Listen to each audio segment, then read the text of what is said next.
ಅರೆ ಕಡಿಮೆ ಹಾಕು ಆದ್ರೆ ಅಸಲಿ ಹಾಕು. MDH ಕಾಶ್ಮೀರಿ ಕೆಂಪು ಮೆಣಸಿನ ಪೌಡರ್.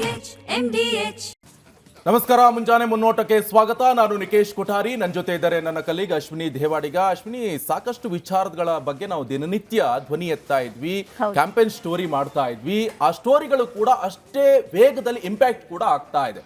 ಸೊ ಪ್ರತಿಯೊಂದು ವಿಭಾಗದಲ್ಲೂ ಕೂಡ ನಾವು ಕ್ಯಾಂಪೇನ್ ಸ್ಟೋರಿ ಮಾಡ್ತಾ ಇದ್ವಿ. ಇವತ್ತು ವಿಶ್ವವಿದ್ಯಾಲಯ ವಿಚಾರಕ್ಕೆ ಸಂಬಂಧಪಟ್ಟಂತೆ ಕ್ಯಾಂಪೇನ್ ಮಾಡೋಣ. ಏನಪ್ಪ, ವಿಶ್ವವಿದ್ಯಾಲಯದಲ್ಲಿ ಅನುದಾನದ ಕೊರತೆ, ಸ್ಯಾಲ್ರಿ ಆಗ್ತಿಲ್ಲ, ಲ್ಯಾಬ್ರೋಟರಿ ಆಗ್ತಿಲ್ಲ, ಅದ್ರ ಜೊತೆ ಗ್ರಂಥಾಲಯಗಳಿಗೆ ವ್ಯವಸ್ಥೆ ಸರಿಯಾದಂತ ಸಿಗ್ತಾ ಇಲ್ಲ, ಸರಿಯಾದಂತ ಸಿಬ್ಬಂದಿ ಕೊರತೆ, ಇದೆಲ್ಲ ಸಮಸ್ಯೆ ಆಗ್ತಾ ಇದೆ. ಸೊ ಈಗ ಪ್ರತಿ ಜಿಲ್ಲೆಯಲ್ಲೂ ಕೂಡ ವಿಶ್ವವಿದ್ಯಾಲಯ ಸ್ಥಾಪಿಸಿದೆ ಸರ್ಕಾರ. ರಾಜ್ಯದ ಜ್ಞಾನ ದೇಗುಲಗಳಿಗೆ ಎದುರಾಗಿದೆ ಆರ್ಥಿಕ ಗ್ರಹಣ. ಸರಿಯಾದ ಅನುದಾನ ಸಿಗದೆ ಸೊರಗ್ತಾ ಇವೆ ವಿವಿಗಳು. ವಿದ್ಯುತ್ ಬಿಲ್ ಕಟ್ಟಲು ದುಡ್ಡಿಲ್ಲದೆ ಹಂಪಿ ವಿವಿ ಪರದಾಟ. 109 ವರ್ಷಗಳ ಇತಿಹಾಸವಿರುವಂಥ ವಿವಿಗೂ ಸಿಗದ ಅನುದಾನ. 109 ವರ್ಷಗಳ ಇತಿಹಾಸ ಇದೆ, ಆದರೆ ಆ ವಿವಿಗೂ ಅನುದಾನ ಸಿಗ್ತಾ ಇಲ್ಲ. ಅದು ಒಂದು ಸೈಡ್ ಆದ್ರೆ, ಇನ್ನೊಂದು ಕಡೆ ಸಂಬಳ ಸಿಗದೆ ಜಾನಪದ ವಿವಿ ಸ್ವಚ್ಛತಾ ಸಿಬ್ಬಂದಿಗಳು ಕಣ್ಣೀರನ್ನು ಹಾಕ್ತಾ ಇದ್ದಾರೆ. ಹಾಗಾದ್ರೆ ಏನಾಗ್ತಾ ಇದೆ? ನಿಜವಾಗ್ಲೂ ಕೂಡ ಹೋರಾಟ ಮಾಡ್ತಾ ಇರುವಂಥದ್ದು ಅಥವಾ ಹೋರಾಟ ಮಾಡಬೇಕಾಗಿರುವಂಥದ್ದು ಅಥವಾ ಧ್ವನಿ ಎತ್ತಬೇಕಾಗಿರುವಂಥದ್ದು ಇಂಥ ವಿಚಾರಗಳ ಬಗ್ಗೆ. ನಿಜ, ಶಿಕ್ಷಣದ ವ್ಯವಸ್ಥೆ ಈ ತರ ಕೊರತೆ ಆಗ್ತಾ ಇದ್ರೆ ಮುಂದೆ ಏನ್ ಕತೆ ಹಾಗಾದ್ರೆ ಅಶ್ವಿನಿ ಅಂತ? ಎಕ್ಸಾಕ್ಟ್ಲಿ. ಶಿಕ್ಷಣ ಮಕ್ಕಳ ಭವಿಷ್ಯವನ್ನ ರೂಪಿಸುವಂಥದ್ದು, ಮಕ್ಕಳ ಬಾಳಿಗೆ ಬೆಳಕಾಗುವಂಥದ್ದು. ಆದ್ರೆ ಆ ಮಕ್ಕಳ ಬಾಳಿಗೆ ಬೆಳಕನ್ನ ಕೊಡುವಂಥ ವಿವಿಗಳೇ ಒಂದು ರೀತಿಯಲ್ಲಿ ಅಂಧಕಾರದಲ್ಲಿದೆ. ಕರೆಂಟ್ ಬಿಲ್ ಕಟ್ಟೋದಕ್ಕೆ 10 ಲಕ್ಷ ಬಾಕಿ ಉಳಿಸ್ಕೊಂಡಿದ್ದಾರೆ. ಇವಾಗಿಂದ ಅಲ್ಲ, ಸರಿ ಸುಮಾರು 2024ರಿಂದ ಇದೇ ಕತೆ. ಒಂದು ತಿಂಗಳಿಗೆ 10 ಲಕ್ಷ ಬೇಕು, ಆದ್ರೆ ಕೊಡ್ತಾ ಇರೋದು ಬರೀ ಅದರ ಅರ್ಧದಷ್ಟು ಕೊಡ್ತಾ ಇಲ್ಲ. ಹೇಗೆ ನಡೆಸೋದು? ವಿವಿಗಳನ್ನ ನಡೆಸೋದು ಹೇಗೆ? ಪ್ರತಿಯೊಂದು ಜಿಲ್ಲೆಯಲ್ಲೂ ಕೂಡ ಅಂದರೆ ಯಾರಿಗೂ ಕೂಡ ತೊಂದರೆ ಆಗಬಾರ್ದು ಅನ್ನುವಂಥ ನಿಟ್ಟಿನಲ್ಲಿ ಬೇರೆ ಬೇರೆ ಈ ಜಿಲ್ಲೆಗಳಲ್ಲಿ ಬೇರೆ ಬೇರೆ ಕಡೆಗೆ ಹೋಗಬಾರ್ದು ಅನ್ನುವಂಥ ಕಾರಣಕ್ಕಾಗಿ ಆಯಾ ಜಿಲ್ಲೆಯಲ್ಲಿ ಒಂದು ವಿವಿ ಅನ್ನುವಂಥ ನಿಟ್ಟಿನಲ್ಲಿ ಈಗಾಗಲೇ ಸ್ಥಾಪನೆ ಮಾಡಲಾಗಿದೆ. ಆದರೆ ಆ ವಿವಿಗಳಿಗೆ ಅನುದಾನವನ್ನು ಕೊಡೋದಕ್ಕೂ ಕೂಡ ರಾಜ್ಯ ಸರ್ಕಾರದ ಕೈಯಲ್ಲಿ ಸಾಧ್ಯ ಆಗ್ತಾ ಇಲ್ಲ. ಎಲ್ಲಿ ಹಾಗಾದರೆ ಸೊರಗ್ತಾ ಇದೆ, ಎಲ್ಲಿ ಕೊರಗ್ತಾ ಇದೆ, ಹಾಗಾದರೆ ಎಲ್ಲಿ ಹೋಗ್ತಾ ಇದೆ, ಪೋಲಾಗ್ತಾ ಇದೆ? ಕೇಂದ್ರದಿಂದಲೂ ಕೂಡ ಅನುದಾನಗಳು ಬರುತ್ತೆ ವಿವಿಯನ್ನು ನಡೆಸೋದಕ್ಕೆ. ಹಾಗಾದರೆ ಈ ವಿವಿಗಳಿಗೆ ಸಲ್ಲಬೇಕಾದಂಥ ಅನುದಾನ ಎಲ್ಲಿ ಹೋಗ್ತಾ ಇದೆ ಅನ್ನೋ ಪ್ರಶ್ನೆ ಈಗ ಸದ್ಯಕ್ಕೆ ಕಾಡ್ತಾ ಇರೋದು. ಈ ಹಿಂದೆ ಬರ್ತಾ ಇತ್ತಲ್ಲ ಅನುದಾನ, ಹಾಗಾದ್ರೆ ಅದು ಬರ್ತಾ ಇಲ್ಲ ಯಾಕೆ? ಎಲ್ಲಿ ಹಾಗಾದ್ರೆ ಎಡವಟ್ಟು ಆಗಿರೋದು? ರಾಜ್ಯದ ವಿದ್ಯಾರ್ಥಿಗಳ ಭವಿಷ್ಯ ಬರೆಯುವಂಥ ವಿವಿಗಳ ಭವಿಷ್ಯವೇ ಒಂದು ರೀತಿಯಲ್ಲಿ ಅತಂತ್ರವಾಗಿದೆ. ಈ ಗ್ಯಾರಂಟಿ ಸರ್ಕಾರದಿಂದ ರಾಜ್ಯದ ಯೂನಿವರ್ಸಿಟಿಗಳಿಗೆ ಬರಬೇಕಾಗಿರುವಂಥ ಅನುದಾನವೂ ಕೂಡ ಬರ್ತಾ ಇಲ್ಲ. ಹಾಗಾದ್ರೆ ಇಲ್ಲಿ ಎಡವುತ್ತಾ ಇದೆಯಾ ಸರ್ಕಾರ ಅನ್ನೋ ಪ್ರಶ್ನೆಗಳು ಸರ್ವೇ ಸಾಮಾನ್ಯವಾಗಿ ಕಾಡುತ್ತೆ. ಬೆಂಗಳೂರಿನಿಂದ ಹಿಡಿದು ಕಲ್ಯಾಣ ಕರ್ನಾಟಕದವರೆಗೂ ಆಗಿರ್ಬೋದು, ಅಥವಾ ಕರಾವಳಿಯಿಂದ ಹಿಡಿದು ಕಿತ್ತೂರು ಕರ್ನಾಟಕದವರೆಗೂ ಆಗಿರ್ಬೋದು, ಪ್ರತಿಯೊಂದು ವಿವಿಗಳ ಸಮಸ್ಯೆಗಳನ್ನು ತಗೊಳ್ಳಿ, ಅಲ್ಲಿ ಅನುದಾನ ಇಲ್ಲ ಅನ್ನೋದನ್ನೇ ಬೊಟ್ಟು ಮಾಡಿ ತೋರಿಸ್ತಾ ಇದ್ದಾರೆ. ಇದು ಯಾಕಿಲ್ಲ ಅಂತ ಯಾವುದನ್ನೇ ಪ್ರಶ್ನೆ ಮಾಡಿದ್ರು ಅನುದಾನ ಬರ್ತಾ ಇಲ್ಲ ಅನ್ನುವಂಥ ಉತ್ತರನೇ ಸಿಗ್ತಾ ಇರೋದು. ಈ ಸಾರ್ವಜನಿಕ ವಿಶ್ವವಿದ್ಯಾಲಯಗಳು ಹಾಗಾದ್ರೆ ಯಾವ ರೀತಿಯಾಗಿ ದಿವಾಳಿ ಆಗ್ತಾ ಇದೆ? ಎಲ್ಲೆಲ್ಲಿ ಯಾವ ರೀತಿ ಬಿಕ್ಕಟ್ಟು ಈಗ ಸೃಷ್ಟಿಯಾಗಿದೆ ರಾಜ್ಯದಲ್ಲಿ? ರಿಪಬ್ಲಿಕ್ ಕನ್ನಡ ನಡೆಸಿರುವಂತಹ ಇವತ್ತಿನ ರಿಯಾಲಿಟಿ ಚೆಕ್ ಇದೆಯಲ್ಲ, ಈ ರಿಯಾಲಿಟಿ ಚೆಕ್ನಲ್ಲಿ ಇದೆಲ್ಲವೂ ಕೂಡ ಬಯಲಾಗಿದೆ. ಬನ್ನಿ ಒಂದೊಂದಾಗೆ ನೋಡ್ತಾ ಹೋಗೋಣ.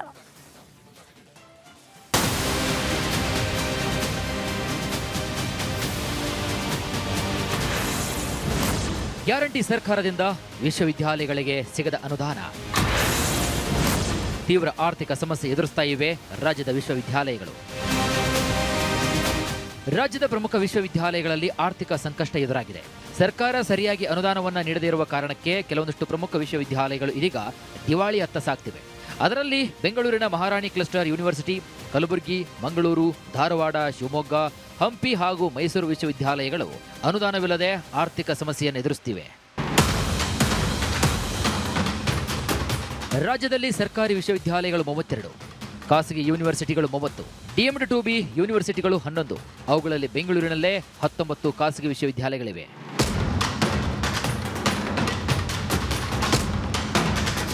ಇನ್ನು ಈ ಬಗ್ಗೆ ರಿಪಬ್ಲಿಕ್ ಕನ್ನಡ ಬೆಂಗಳೂರು ಸೇರಿದಂತೆ ರಾಜ್ಯದ ವಿಶ್ವವಿದ್ಯಾಲಯಗಳ ಸದ್ಯದ ಪರಿಸ್ಥಿತಿ ಬಗ್ಗೆ ರಿಯಾಲಿಟಿ ಚೆಕ್ ಮಾಡಿದೆ. ರಿಯಾಲಿಟಿ ಚೆಕ್ 1, ಮಹಾರಾಣಿ ಕ್ಲಸ್ಟರ್ ವಿಶ್ವವಿದ್ಯಾಲಯ ಬೆಂಗಳೂರು. ಮಹಾರಾಣಿ ಕ್ಲಸ್ಟರ್ ಯೂನಿವರ್ಸಿಟಿಯಲ್ಲಿ ಆರ್ಥಿಕ ಪರಿಸ್ಥಿತಿ ಉಂಟಾಗಿದೆ. ವರ್ಷಕ್ಕೆ 20 ಕೋಟಿ ಬಜೆಟ್ ಇದೆ. ಕಳೆದ ವರ್ಷದಿಂದ ಸರ್ಕಾರ ಅನುದಾನವನ್ನು ನೀಡಿಲ್ಲ. ಸರ್ಕಾರ ಸರಿಯಾಗಿ ಅನುದಾನ ಕೊಡ್ತಾ ಇಲ್ಲ. ಹೀಗಾಗಿ ಬೆಂಗಳೂರು ಸೇರಿದಂತೆ ರಾಜ್ಯದ ವಿವಿಗಳು ಇದೀಗ ಆರ್ಥಿಕ ಪರಿಸ್ಥಿತಿ ಎದುರಿಸ್ತಿದ್ದಾವೆ. ನಾನೀಗ ಮಹಾರಾಣಿ ಕ್ಲಸ್ಟರ್ ವಿಶ್ವವಿದ್ಯಾಲಯ ಒಳಗಡೆ ಇದ್ದೇನೆ. ಇಲ್ಲಿ ಸಹ ಸರ್ಕಾರ ನಯಾ ಪೈಸಾ ಅನುದಾನ ಕೊಟ್ಟಿಲ್ಲ. ಹೀಗಾಗಿ ಈ ಒಂದು ವಿವಿ ತುಂಬ ಆರ್ಥಿಕ ಪರಿಸ್ಥಿತಿ ಎದುರಾಗಿದೆ. ವರ್ಷಕ್ಕೆ 10 ಕೋಟಿ ಬೇಕಾಗುತ್ತೆ, ಬಟ್ ಕಳೆದ ವರ್ಷ ₹1 ಅನುದಾನ ಕೊಟ್ಟಿಲ್ಲ ಅಂತ ಇಲ್ಲಿನ ವಿವಿಯ ಕುಲಪತಿಗಳು ಸಹ ಹೇಳ್ತಿದ್ದಾರೆ. ಹೀಗಾಗಿ ಒಂದು ಕಡೆ ಯೂನಿವರ್ಸಿಟಿ ನಡೆಸಲು ತುಂಬ ಕಷ್ಟ ಆಗ್ತಿದೆ. ಒಂದು ಕಡೆ ಫ್ಯಾಕಲ್ಟಿಗಳಿಗೆ ಸಂಬಳ ಕೊಡೋಕ್ಕಾಗಲ್ಲ, ಯಾಕಂದರೆ ನಮಗೆ ಇಲ್ಲಿ ವಿದ್ಯಾರ್ಥಿಗಳ ಶುಲ್ಕ ಸೇರಿದಂತೆ 10 ಕೋಟಿ ಇಲ್ಲಿ ಅಮೌಂಟ್ ಬರಲಿದೆ. ಬಟ್ ನಮಗೆ ಇನ್ನೂ 10 ಕೋಟಿ ಬೇಕಾಗುತ್ತೆ. ಈಗ ಗೆಸ್ಟ್ ಲೆಕ್ಚರ್ಗೆ ನಾವೇ ಈಗ ಸಂಬಳ ಕೊಡಬೇಕೆಂಬುದು ಒಂದು ಕಡೆ ಸರ್ಕಾರ ಸೂಚನೆ ಸಹ ನೀಡಿದೆ. ತುಂಬ ಕಷ್ಟ ಆಗುತ್ತೆ. ಒಂದು ಕಡೆ ಸಂಶೋಧನೆಗೆ ಹಣ ಮೀಸಲಿಟ್ಟಿಲ್ಲ ಸರ್ಕಾರ. ಹೀಗಾಗಿ ಹೀಗೆ ಮುಂದುವರೆದ್ರೆ ಒಂದು ಕಡೆ ತುಂಬ ಕಷ್ಟ ಆಗುತ್ತೆ. ಯೂನಿವರ್ಸಿಟಿ ಮುಚ್ಚುವ ಹಂತಕ್ಕೆ ಸಹ ಬರ್ಬೋದು.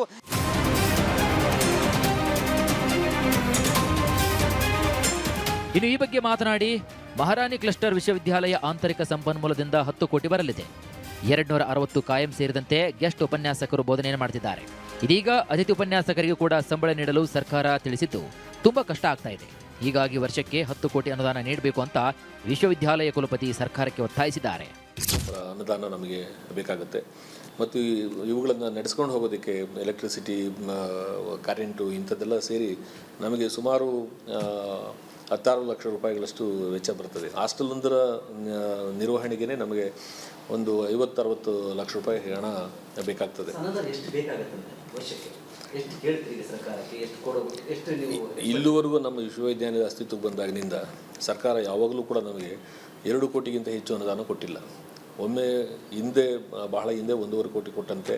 ಆಮೇಲೆ ಕಳೆದ 2 ವರ್ಷಗಳ ಹಿಂದೆ ಕೇವಲ 50 ಲಕ್ಷ ರೂಪಾಯಿ ಅನುದಾನವನ್ನು ಮಾತ್ರ ಕೊಟ್ಟಿದ್ದಾರೆ. ಇಲ್ಲಿವರೆಗೂ 6 ವರ್ಷಗಳಲ್ಲಿ ಸರ್ಕಾರದಿಂದ ಅನುದಾನ ಬಿಡುಗಡೆಯಾಗಿರೋದು ಕೇವಲ 2 ಕೋಟಿ. ಇಲ್ಲ, ನಮಗೆ ನಮ್ಮ ಆಂತರಿಕ ಸಂಪನ್ಮೂಲಗಳನ್ನು ಮ್ಯಾಚ್ ಮಾಡಿಕೊಂಡು ವಿಶ್ವವಿದ್ಯಾನಿಲಯವನ್ನು ನಾವು ಸರಿಸಮಾನವಾಗಿ ಏನು ಯಾವುದನ್ನು ಖಾಸಗಿಯಾಗಿ ಮಾಡ್ತಿದ್ದಾರೆ ಅವರು ಕೊಡುವಂಥ ಎಲ್ಲ ಫೆಸಿಲಿಟಿ ಕೊಟ್ಟು ಮಾಡಬೇಕಾದ್ರೂ ಕೂಡ ಪ್ರತಿ ವರ್ಷ ಸರ್ಕಾರ ನಮಗೆ ಅಧ್ಯಾಪಕರ ಸಂಬಳವನ್ನು ಹೊರತುಪಡಿಸಿ ಒಂದು 10 ಕೋಟಿ ರೂಪಾಯಿಗಳ ಅನುದಾನವನ್ನು ಕೊಟ್ಟರೂ ಕೂಡ ಇದನ್ನೊಂದು ಆಧುನಿಕವಾದ ಸುಸಜ್ಜಿತವಾದ ಮಾದರಿಯಾದಂಥ ಒಂದು ವಿಶ್ವವಿದ್ಯಾಲಯವಾಗಿ ರೂಪಿಸಬಹುದು. ಸಂಶೋಧನೆಗಳಿಗೆ ಕೂಡ ನಾವು ಹಣವನ್ನು ಮೀಸಲಾಗಿಡಬಹುದು. ಹೌದು, ಇಲ್ಲಾಂದರೆ ಕಷ್ಟ. ಇಲ್ಲಾಂದರೆ ಇದೇನಾಗುತ್ತೆ, ಯಾವ ಆಶಯಗಳಿಗಾಗಿ ಇದನ್ನು ಈಗ ಉದಾಹರಣೆ ನಮ್ಮ ವಿಶ್ವವಿದ್ಯಾಲಯವನ್ನು ಸ್ಥಾಪಿಸಿದ್ದು ಪದವಿಗಳನ್ನು ಕೊಡೋ ಕಾರಣಕ್ಕಾಗಲ್ಲ. ಪದವಿಗಳು ಕೊಡೋದಕ್ಕೆ ನಮ್ಮ ಸ್ಟೇಟ್ ಯೂನಿವರ್ಸಿಟಿ ಸೇವಾಗಿದೆ. Reality check 2. Doctor Manmohan Singh Bengaluru ನಗರ ವಿಶ್ವವಿದ್ಯಾಲಯ. ಡಾಕ್ಟರ್ ಮನಮೋಹನ್ ಸಿಂಗ್ ಬೆಂಗಳೂರು ನಗರ ವಿಶ್ವವಿದ್ಯಾಲಯಕ್ಕೂ ಸರ್ಕಾರದಿಂದ ಅನುದಾನ ನೀಡಿಲ್ಲ. ಆಂತರಿಕ ಸಂಪನ್ಮೂಲದಿಂದ ವಿಶ್ವವಿದ್ಯಾಲಯ ಅಭಿವೃದ್ಧಿಗೊಂಡಿದೆ. ವರ್ಷಕ್ಕೆ 100 ಕೋಟಿ ಬಜೆಟ್ ಒಳಗೊಂಡಿದೆ. 1,35,000 ವಿದ್ಯಾರ್ಥಿಗಳು ಅಧ್ಯಯನವನ್ನು ಮಾಡ್ತಿದ್ದಾರೆ. ಆದರೆ 160 ಕಾಯಂ ಪ್ರಾಧ್ಯಾಪಕರು ಬೇಕಾಗಿದ್ದಾರೆ. 2018ರಿಂದ ವಿಶ್ವವಿದ್ಯಾಲಯ ಅಭಿವೃದ್ಧಿ ವಿಷಯಕ್ಕೆ ಅನುದಾನ ಬಂದಿಲ್ಲ ಅಂತ ಹೇಳ್ತಿದ್ದಾರೆ ಕುಲಪತಿಗಳು. ನಮಗೆ ವರ್ಷಕ್ಕೆ ಬಜೆಟ್ಟು ಒಂದು 100 ಕೋಟಿ ಎಷ್ಟಾಗುತ್ತೆ? 100 ಕೋಟಿ. ಸರ್ಕಾರದಿಂದ ವೇತನ ಬರುತ್ತೆ ನಮಗೆ. ವೇತನ ಬಿಟ್ಟು ಇನ್ಯಾವುದೇ ಅನುದಾನ ಈಗ ಸದ್ಯಕ್ಕೆ ಈ ವರ್ಷಕ್ಕೆ ಬಂದಿಲ್ಲ, ಮತ್ತು ಮುಂದಿನ ದಿನಗಳು ಬರೋ ನಿರೀಕ್ಷೆ ಇದೆ. ರಾಜ್ಯದ ವಿಶ್ವವಿದ್ಯಾಲಯಗಳಿಗೆ ಸರ್ಕಾರ ಅನುದಾನವನ್ನು ನೀಡುತ್ತಿಲ್ಲ. ಆದರೆ ಶುಲ್ಕ ಸೇರಿದಂತೆ ಹಲವು ದರ ಜಾಸ್ತಿ ಮಾಡ್ತಿದೆ. ಸರ್ಕಾರ ಈ ಕೂಡಲೇ ಅನುದಾನವನ್ನು ನೀಡಿ ಬಡ ಮಕ್ಕಳ ಭವಿಷ್ಯ ರೂಪಿಸಬೇಕೆಂದು ವಿದ್ಯಾರ್ಥಿ ಸಂಘಟನೆಗಳು ಒತ್ತಾಯಿಸಿವೆ. ಒತ್ತಾಯ ಮಾಡ್ತಕ್ಕಂಥದ್ದು ಏನಂತಂತಂದರೆ, ಈ ಕೂಡಲೇ ಎಲ್ಲ ವಿಶ್ವವಿದ್ಯಾಲಯಗಳಿಗೆ ಮುಖ್ಯವಾಗಿ ಅನುದಾನವನ್ನು ಬಿಡುಗಡೆ ಮಾಡಬೇಕು. ಅದ್ರ ಜೊತೆಗೇನೆ ಎಲ್ಲ ವಿಶ್ವವಿದ್ಯಾಲಯಗಳಲ್ಲಿ ಇರ್ತಕ್ಕಂಥ ಒಂದು ಅಂಕಪಟ್ಟಿಯ ಹೆಚ್ಚುವರಿ ಹಣ ಶುಲ್ಕ ಏನು ಹೆಚ್ಚುವರಿ ಹಣ ವಸೂಲಿಯನ್ನು ಮಾಡ್ತಾ ಇದ್ದಾರೆ, ಅದಕ್ಕೂ ಕೂಡ ನೀವು ಕತ್ತರಿಯನ್ನು ಹಾಕಿ ಸರ್ಕಾರದಿಂದ ಹಣ ಭರಿಸಬೇಕಂತೇಳಿ. 5,000 ಅಧಿಕ ವಿದ್ಯಾರ್ಥಿಗಳು ಇಲ್ಲಿ ಓದ್ತಾ ಇದ್ದಾರೆ. ಹೀಗಾಗಿ ಒಂದು ಕಡೆ ಯೂನಿವರ್ಸಿಟಿನ, ಯಾಕಂದರೆ ಇದು ಮಹಾರಾಣಿ ಯೂನಿವರ್ಸಿಟಿ ಅಂದರೆ ತುಂಬ ಹಳೆಯ ಕಾಲದ್ದು ಬಿಲ್ಡಿಂಗು, ಇದು ಸಹ ಬಿಲ್ಡಿಂಗನ್ನು ರಿನೋವೇಷನ್ ಮಾಡಬೇಕಾಗತ್ತೆ. ಹೀಗಾಗಿ ಸರ್ಕಾರ ನಮಗೆ ಹೆಚ್ಚಿನ ಅನುದಾನ ಕೊಡಬೇಕೆಂಬುದು ಒಂದು ಕಡೆ ಇಲ್ಲಿನ ಕುಲಪತಿಗಳು ಒಂದು ಕಡೆ ಒತ್ತಾಯ ಸಹ ಮಾಡ್ತಿದ್ದಾರೆ. ಒಂದು ವರ್ಷಕ್ಕೆ 10 ಕೋಟಿ ಕೊಟ್ಟರೆ ಮ್ಯಾನೇಜ್ ಸಹ ಮಾಡ್ಬೋದು ಅಂತ ಒಂದು ಕಡೆ ರಿಪಬ್ಲಿಕ್ ಕಾಂಡಕ್ಕೆ ಕುಲಪತಿಯವರು ಸ್ಪಷ್ಟಪಡಿಸಿದ್ದಾರೆ. ಕ್ಯಾಮ್ರಾ ಪರ್ಸನ್ ಧನು ಜೊತೆ ವೀರೇಶ್, ರಿಪಬ್ಲಿಕ್ ಕಾಂಡ, ಬೆಂಗಳೂರು. ಇದರ ಕೆಂಪು ಬಣ್ಣ ಅದ್ಭುತ, ಖಾರ ಕಡಿಮೆ ಆದ್ರೂ ರುಚಿಕರ. MDH ಕಾಶ್ಮೀರಿ. ಮುಂದೇನ್ ಹಾಗಾದ್ರೆ ಎನ್ನುವಂತ ಪ್ರಶ್ನೆ ಉದ್ಭವ ಆಗ್ತಾ ಇದೆ. ವೀಕ್ಷಕರೇ, ರಿಪಬ್ಲಿಕ್ ಕನ್ನಡ ಧ್ಯೇಯವಾಕ್ಯ ನಿಮ್ಮ ಧ್ವನಿ, ಜನರ ಅಭಿಪ್ರಾಯಕ್ಕೆ ಒಂದು ಮುಕ್ತ ವೇದಿಕೆಯನ್ನ ನಿಮ್ಮ ರಿಪಬ್ಲಿಕ್ ಕನ್ನಡ ಒದಗಿಸಿಕೊಡ್ತಾ ಇದೆ. ಅದರಂತೆ ನೀವು ನಿಮ್ಮ ಅಭಿಪ್ರಾಯವನ್ನ ತಿಳಿಸಬಹುದು. ಜ್ಞಾನದ ಹಸಿವನ್ನ ನೀಗಿಸಬೇಕಾಗಿರುವಂತ ನಮ್ಮ ರಾಜ್ಯದ ಹೆಮ್ಮೆಯ ವಿಶ್ವವಿದ್ಯಾಲಯಗಳು ಇಂದು ಆರ್ಥಿಕ ಮುಗ್ಗಟ್ಟಿನಿಂದ ನಲುಗಿ ಹೋಗ್ತಾ ಇವೆ. ರಾಜ್ಯದಲ್ಲಿ ಶತಶತಮಾನದ ಇತಿಹಾಸವಿರುವಂಥ ವಿಶ್ವವಿದ್ಯಾಲಯಗಳನ್ನ ನಡೆಸಲು ಸರ್ಕಾರ ಪರದಾಡುವಂಥ ಪರಿಸ್ಥಿತಿ ನಿರ್ಮಾಣ ಆಗಿದೆ. ಈ ಸರ್ಕಾರದಿಂದ ಸರಿಯಾದ ಅನುದಾನ ಸಿಗದೆ ವಿವಿಗಳು ಸೊರಗ್ತಾ ಇವೆ. ಹಾಗಾದ್ರೆ ಈ ರಾಜ್ಯದ ಈ ಕ್ರಮದ ಬಗ್ಗೆ ನಮ್ಮ ಜೊತೆ ಕರೆ ಮಾಡಿ ಮಾತನಾಡಿ ನಮ್ಮ ಈ ವಾಟ್ಸಪ್ ನಂಬರ್ಗೆ 2 ಲೈನ್ಗಳಲ್ಲಿ ನಿಮ್ಮ ಅಭಿಪ್ರಾಯಗಳನ್ನ ಮೆಸೇಜ್ ಮಾಡಬಹುದು. ಅಷ್ಟು ಮಾತ್ರ ಅಲ್ಲ, ಎಕ್ಸ್ ಖಾತೆಯಲ್ಲೂ ಕೂಡ ನಿಮ್ಮ ಅಭಿಪ್ರಾಯವನ್ನ ಹಂಚಿಕೊಳ್ಬಹುದು. ಇವತ್ತಿನ ನಮ್ಮ ಕ್ಯಾಂಪೇನ್ ಸ್ಟೋರಿ, ಜ್ಞಾನದ ಹಸಿವು ನೀಗಿಸಬೇಕಾಗಿರುವಂಥ ನಮ್ಮ ರಾಜ್ಯದ ಹೆಮ್ಮೆಯ ವಿಶ್ವವಿದ್ಯಾಲಯಗಳು ಇಂದು ಆರ್ಥಿಕ ಮುಗ್ಗಟ್ಟಿನಿಂದ ಸೊರಗಿ ಹೋಗ್ತಾ ಇವೆ. ರಾಜ್ಯದ ವಿವಿಗಳಿಗೆ ಅನುದಾನದ ಕೊರತೆ, ಶಿಕ್ಷಕರದ್ದೇ ಕೊರತೆ, ಸರ್ಕಾರಗಳು ಭರವಸೆ ನೀಡ್ತಾ ಇವೆಯೇ ಹೊರತು ಬಿಡುಗಾಸು ಕೂಡ ಬಿಡುಗಡೆ ಮಾಡ್ತಾ ಇಲ್ಲ. ಈ ರಾಜ್ಯದ ಪ್ರಮುಖ ವಿವಿಗಳಲ್ಲಿನ ವಾಸ್ತವ ಸ್ಥಿತಿ ಏನಿದೆ? ಈ ಬಗ್ಗೆ ನಿಮ್ಮ ಅಭಿಪ್ರಾಯ, ಅನಿಸಿಕೆಗಳನ್ನು ಹಂಚಿಕೊಳ್ಬಹುದು. ರೈಟ್, ಈಗಾಗಲೇ ನಾವು ಮಾತಾಡ್ತಾ ಇದ್ವಿ ರಾಜ್ಯದ ವಿವಿಗಳಿಗೆ ಅನುದಾನದ ಕೊರತೆ. ನಿಜಕ್ಕೂ ಕೂಡ ಕೊರತೆ ಇರೋದಾದ್ರೆ, ಈಗ ತಾನೇ ಮೊನ್ನೆ ಈ ಭಾರತ್ ಜೋಡೋ ಸಂಘಗಳಿಗೆ 1010 ಕೋಟಿ ಅನುದಾನವನ್ನ ನಿರ್ಧಾರ ಮಾಡಿದ್ರು. ವರ್ಷಕ್ಕೆ 10 ಲಕ್ಷ ಕೊಡ್ತಾರೆ. ಹಾಗಾದ್ರೆ ನಿಜಕ್ಕೂ ಕೂಡ ಅನುದಾನದ ಕೊರತೆ ಇದೆಯಾ ಅಂತ ಅನ್ಕೊಂಡ್ರೆ ಕೊರತೆ ಇಲ್ಲ. ಬೇರೆ ಯಾವ್ದು ಇಲ್ಲಿ ಇಚ್ಛಾಶಕ್ತಿಯ ಕೊರತೆ ಇದೆ ಅನ್ನೋದು ಬಹಳ ಕ್ಲಿಯರ್ಲಿ ಎದ್ದು ಕಾಣ್ತಾ ಇದೆ. ಜೊತೆಗೆ ಬೇರೆ ಬೇರೆ ಓಲೈಕೆ ಮಾಡುವಂತ ಸಂದರ್ಭದಲ್ಲಿ 600 ಕೋಟಿ 700 ಕೋಟಿ ಮೀಸಲಿಟ್ಟಿದ್ದು ಕೂಡ ಅನೇಕ ಬಾರಿ ಇದೆ. ಆದ್ರೆ ವಿವಿಗಳು ಶಿಕ್ಷಣ ವಿದ್ಯಾವಂತರಾಗೋದು ಬೇಡವಾ? ಯುವ ನಿಧಿಯನ್ನ ನಂಬ್ಕೊಂಡು ಎಷ್ಟು ದಿನ ಇರ್ಬೋದು? 6 ತಿಂಗಳು ಕೊಡ್ತೀರಾ? 1 ವರ್ಷ ಕೊಡ್ತೀರಾ? ಆನಂತರ ಏನು ವಿದ್ಯಾರ್ಥಿಗಳ ಭವಿಷ್ಯ? ಕೆಲ್ಸಕ್ಕೆ ಹೋಗೋದು ಬೇಡವಾ? ಅಥವಾ ವಿವಿಗಳೇ ಸೊರಗ್ತಾ ಇದ್ರೆ ಶಿಕ್ಷಣದ ಈ ಮೂಲಭೂತ ಅಂದ್ರೆ ಬೇರೆ ಅಲಗಾಡ್ತಾ ಇದ್ರೆ ಬಗ್ಗೆ ರಾಜಕಾರಣಿಗಳು ಧ್ವನಿ ಎತ್ತುತ್ತಾ ಇಲ್ಲ ಅಂತ ಈ ಹಿಂದೆ ಧ್ವನಿ ಎತ್ತುತ್ತಿಲ್ಲ. ಹೌದು, ಒಂದು ವರ್ಷದ ಹಿಂದೆ ನಿಕೇಶ್ ಒಂದಷ್ಟು ಈ ವಿಪಕ್ಷಗಳು ಇದ್ರ ಬಗ್ಗೆ ಧ್ವನಿ ಎತ್ತದ್ವು. ಯಾವ ಸಂದರ್ಭದಲ್ಲಿ ಅಂತಂದ್ರೆ, ಹೊಸದಾಗಿ ಆರಂಭ ಆದಂತ ಈ 7 ವಿವಿಗಳಿದೆಯಲ್ಲ, ಇದರಿಂದ ನಮ್ಗೆ ಆರ್ಥಿಕವಾಗಿ ಹೊರೆ ಆಗ್ತಾ ಇದೆ ಅಂತ ಹೇಳಿದಂತ ರಾಜ್ಯ ಸರ್ಕಾರ ಆ ವಿವಿಗಳನ್ನ ಮುಚ್ಚಬೇಕು ಅನ್ನುವಂತಹ ನಿರ್ಧಾರಕ್ಕೂ ಕೂಡ ಬಂದಿದ್ವು. ಮುಚ್ಚಬಾರದು ಅನ್ನುವಂತಹ ನಿಟ್ಟಿನಲ್ಲಿ ಒಂದಷ್ಟು ಹೋರಾಟಗಳು ಆದ್ವು. ಆದ್ರೆ ಅದು ಎಲ್ಲಿಗೆ ಹೋಗಿ ಮುಟ್ತೋ ಗೊತ್ತಿಲ್ಲ. ರಾಜ್ಯದ ಉನ್ನತ ಶಿಕ್ಷಣ ರಂಗಕ್ಕೆ ಈಗ ಆರ್ಥಿಕ ಮುಗ್ಗಟ್ಟು ಜೊತೆಗೆ ಸಿಬ್ಬಂದಿಯ ಕೊರತೆ ಕೂಡ ಕಾಡ್ತಾ ಇದೆ. ಈ ವಿಶ್ವವಿದ್ಯಾಲಯಗಳು ಇವತ್ತು ಸರ್ಕಾರದಿಂದ ಸೂಕ್ತ ಅನುದಾನ ಸಿಗ್ತಾ ಇಲ್ಲ. ಹಾಗಾಗಿ ಎಲ್ಲಿ ತೊಂದರೆ ಆಗ್ತಾ ಇದೆ? ಬೋಧಕೇತರ ಸಿಬ್ಬಂದಿ ಇಲ್ಲದೆ ಸೊರಗ್ತಾ ಇದ್ದಾರೆ. ಹೆಮ್ಮೆಯ ಶಿಕ್ಷಣ ಸಂಸ್ಥೆಗಳ ದುಸ್ಥಿತಿ ಇದೆಯಲ್ಲ, ನಿಜಕ್ಕೂ ಕೂಡ ಆತಂಕಕಾರಿ. ರಾಜ್ಯದ ಉನ್ನತ ಶಿಕ್ಷಣದ ಹಣೆಬರಹ ಇದೆಯಲ್ಲ, ಅದು ಏನಾಗ್ತಾ ಇದೆ ಅನ್ನೋ ಪ್ರಶ್ನೆ ಉನ್ನತ ಶಿಕ್ಷಣ ಸಚಿವರು ಇನ್ನೂ ಕೂಡ ಇಲ್ಲ. ಯಾರನ್ನು ಕೇಳೋದು? ಸಿಎಂ ಹೋಗಿ ಕೇಳೋದಕ್ಕಾಗತ್ತಾ? ಈ ರೀತಿಯಾದಂಥ ಬಿಕ್ಕಟ್ಟು ಹಾಗಾದ್ರೆ ಸೃಷ್ಟಿ ಆಗಿರೋದು ಯಾಕೆ? ರಿಪಬ್ಲಿಕ್ ಕನ್ನಡದ ರಿಯಾಲಿಟಿ ಚೆಕ್ನಲ್ಲಿ ಇದೆಲ್ಲವೂ ಕೂಡ ಬಟಾ ಬಯಲಾಗಿದೆ. ಆ ರಿಯಾಲಿಟಿ ಚೆಕ್ನ ರಿಯಾಲಿಟಿ ನಿಮ್ಮ ಮುಂದೆ. ಮುಖ್ಯವಾಗಿ ಉಪನ್ಯಾಸಕರ ಕೊರತೆ ಇದೆ ಸರ್. 12 ತಿಂಗಳಾಯ್ತು ಸರ್, ನಂದು ಪಗಾರ ಆಗಿಲ್ಲ. ಏನು ತಿಂದು ಜೀವನ ಮಾಡಬೇಕು? ನಾವು 3 ತಿಂಗಳು ವಿದ್ಯುತ್ ಕಟ್ಟಿಲ್ಲ ಬಿಲ್ಲನ್ನು ಅಂತ ಹೇಳಿ ವಿದ್ಯುತ್ತನ್ನು ಕಡಿತಗೊಳಿಸಿದ್ರು. ರಾಜ್ಯದ ಬಹುತೇಕ ವಿವಿಗಳಿಗೆ ಆರ್ಥಿಕ ಗ್ರಹಣ, ಬೋಧಕರ ಕೊರತೆ, ವಿದ್ಯಾರ್ಥಿಗಳ ಪರದಾಟ. ಜ್ಞಾನದ ಹಸಿವು ನೀಗಿಸಬೇಕಾದ ನಮ್ಮ ರಾಜ್ಯದ ಹೆಮ್ಮೆಯ ವಿಶ್ವವಿದ್ಯಾಲಯಗಳು ಇವತ್ತು ಆರ್ಥಿಕ ಮುಗ್ಗಟ್ಟಿನಿಂದ ನಲುಗಿ ಹೋಗ್ತಾ ಇದೆ. ರಾಜ್ಯದಲ್ಲಿ ಶತಮಾನದ ಇತಿಹಾಸ ಇರುವ ವಿಶ್ವವಿದ್ಯಾಲಯಗಳಲ್ಲಿ ಶಿಕ್ಷಕರ ಕೊರತೆ ಎದ್ದು ಕಾಣ್ತಾ ಇದೆ. ದೇಶದ ಏಕೈಕ ಭಾಷಾ ವಿಶ್ವವಿದ್ಯಾಲಯ ಖ್ಯಾತಿಯ ಹಂಪಿ ಸೇರಿದಂತೆ ರಾಜ್ಯದ ಬಹುತೇಕ ವಿವಿಗಳಿಗೆ ಅನುದಾನದ ಕೊರತೆ ಎದುರಾಗಿದೆ. ದೇಶದ ಏಕೈಕ ಭಾಷೆ ವಿವಿಗೆ ಅನುದಾನದ ಕೊರತೆ. ವಿಜಯನಗರದ ಹಂಪಿ ಕನ್ನಡ ವಿಶ್ವವಿದ್ಯಾಲಯ ಅನುದಾನ ಕೊರತೆಯಿಂದ ಸೊರಗಿದೆ. ವಿವಿ ನಿರ್ವಹಣೆಗೆ ವಾರ್ಷಿಕವಾಗಿ 8 ಕೋಟಿ ರೂಪಾಯಿಯಿಂದ 10 ಕೋಟಿ ರೂಪಾಯಿ ಬೇಕು. ಆದರೆ ಸರ್ಕಾರ ಕೇವಲ 1.98 ಕೋಟಿ ರೂಪಾಯಿ ನೀಡ್ತಾ ಇದೆ. ಇದರಿಂದ ಉಪನ್ಯಾಸಕರು, ಅತಿಥಿ ಉಪನ್ಯಾಸಕರ ಸಂಬಳದ ಜೊತೆಗೆ ಕರೆಂಟ್ ಬಿಲ್ ಕಟ್ಟೋದಕ್ಕೂ ಪರದಾಡುವಂತಾಗಿದೆ. ಈಗ 12 ಲಕ್ಷ ರೂಪಾಯಿ ತೆರಿಗೆಯನ್ನು ಕಳೆದ ವರ್ಷದಿಂದ ಮತ್ತೆ ನಾವು ಕಟ್ಟಬೇಕಾಗಿದೆ. ಇಲ್ಲ, ಇನ್ನೂ ನೋಟಿಸ್ ಏನು ಬಂದಿಲ್ಲ. ಅನುದಾನ ಬಂದ ನಂತರ ಏನಾದರೂ ಹೊಂದಾಣಿಕೆ ಮಾಡಿ ಕಟ್ತೀವಿ ಅಂತ ಹೇಳಿದ್ದೀವಿ. ಹೀಗಾಗಿ ತೆರಳಿದ್ದಾರೆ. ಆಮೇಲೆ ಕಳೆದ ವಾರ ವಿದ್ಯುತ್ ಇಲಾಖೆಯವರು ಬಂದು ನಾವು 3 ತಿಂಗಳು ವಿದ್ಯುತ್ ಕಟ್ಟಿಲ್ಲ ಬಿಲ್ಲನ್ನು ಅಂತ ಹೇಳಿ ವಿದ್ಯುತ್ತನ್ನು ಕಡಿತಗೊಳಿಸಿದ್ರು. ಮೈಸೂರು ವಿವಿಯಲ್ಲಿ ಮೂಲ ಸೌಕರ್ಯಗಳ ಕೊರತೆ. ನಾಲ್ವಡಿ ಕೃಷ್ಣರಾಜ ಒಡೆಯರ್ ಸ್ಥಾಪಿಸಿದ 109 ವರ್ಷಗಳ ಇತಿಹಾಸ ಇರುವ ಮೈಸೂರು ವಿವಿಗೆ ವರ್ಷಕ್ಕೆ ಬೇಕಿರೋದು 15 ಕೋಟಿ. ಆದರೆ ಸರ್ಕಾರ ನೀಡ್ತಾ ಇರೋದು ಕೇವಲ 1 ಕೋಟಿ ರೂಪಾಯಿ. 435 ಬೋಧಕ ಹಾಗೂ ಬೋಧಕೇತರ ಹುದ್ದೆಗಳು ಖಾಲಿ ಇದೆ. ವಿವಿಯ ಹಾಸ್ಟೆಲ್ಗಳಲ್ಲಿ ಕನಿಷ್ಠ ಮೂಲ ಸೌಲಭ್ಯಗಳ ಕೊರತೆ ಹೆಚ್ಚಾಗಿದೆ. ಕರ್ನಾಟಕ ವಿಶ್ವವಿದ್ಯಾಲಯಕ್ಕೆ ಪ್ರಾಧ್ಯಾಪಕರ ಕೊರತೆ. ರಾಜ್ಯದ ಎರಡನೇ ಅತ್ಯಂತ ಹಳೆಯ ವಿಶ್ವವಿದ್ಯಾಲಯ ಧಾರವಾಡದ ಕರ್ನಾಟಕ ಯೂನಿವರ್ಸಿಟಿ ಅನುದಾನದ ಕೊರತೆಯಿಂದ ಸೊರಗುತ್ತಿದೆ. 5-6 ವರ್ಷಗಳಿಂದ ಅನುದಾನವೇ ಬಂದಿಲ್ಲ. ಈ ವರ್ಷ 131 ಕೋಟಿ ಬೇಡಿಕೆಗೆ ಕೊಟ್ಟಿದ್ದು 61.5 ಕೋಟಿ ಮಾತ್ರ. ಬಾಕಿ 46 ಕೋಟಿಯನ್ನ ವಿವಿಎ ಭರಿಸಬೇಕಾಗಿದೆ. ಮಂಜೂರಾದ 680 ಪ್ರಾಧ್ಯಾಪಕ ಹುದ್ದೆಗಳಲ್ಲಿ ಕೇವಲ 188 ಜನ ಇದ್ದಾರೆ. ಅಂದ್ರೆ 70% ಹುದ್ದೆಗಳು ಖಾಲಿ ಇದೆ. ನಮಗೀಗ ಡೆವಲಪ್ಮೆಂಟ್ ಗ್ರಾಂಟ್ ಅಂತ ಕೆಲವು ವರ್ಷಗಳಿಂದ ಏನು ಸರ್ಕಾರದಿಂದ ಬರ್ತಾ ಇಲ್ಲ, ಬಟ್ ಪೆನ್ಷನ್ ಗ್ರಾಂಟ್ ಅನ್ನು ಸ್ವಲ್ಪ ಕೊಡ್ತಾ ಇದ್ದಾರೆ. ಅದೇ ಮತ್ತು ಇದು ನಮ್ಮ ಲಾಸ್ಟ್ ಇಯರ್ ಕೂಡ ಅದು ಕೊರತೆ ಇತ್ತು. ನಾವು 126 ಕೋಟಿ ನಾವು ಪೆನ್ಷನ್ ಗ್ರಾಂಟ್ ಕೇಳಿದ್ವಿ, 80 ಕೋಟಿ ಅವ್ರು ಕೊಟ್ಟರು, 46 ಕೋಟಿ ನಾವು ಯೂನಿವರ್ಸಿಟಿಯಿಂದ ಹಾಕಬೇಕಾಯಿತು. ಮತ್ತು ಈ ವರ್ಷ 131 ಕೋಟಿ ನಾವು ಕೇಳಿದ್ವಿ, 67.5 ಕೋಟಿ ನಮಗೆ ಸರ್ಕಾರ ಪೆನ್ಷನಿಗೆ ಅಂತ ಸ್ಯಾಂಕ್ಷನ್ ಮಾಡಿದ್ದಾರೆ. ಉಳಿದದ್ದು ಸ್ವಲ್ಪ ಮೇಕಪ್ ಮಾಡಬೇಕು, ಸ್ವಲ್ಪ ಕಷ್ಟ ಆಗ್ತದೆ. ನಾವು ಸರ್ಕಾರಕ್ಕೆ ಮತ್ತೆ ವಿನಂತಿ ಮಾಡಬೇಕಂತ ಇದ್ದೇವೆ. ಎಂಜಿಆರ್, ಡಿಪಿಆರ್, ವಿವಿ ವಿದ್ಯಾರ್ಥಿಗಳು ಅತಂತ್ರ.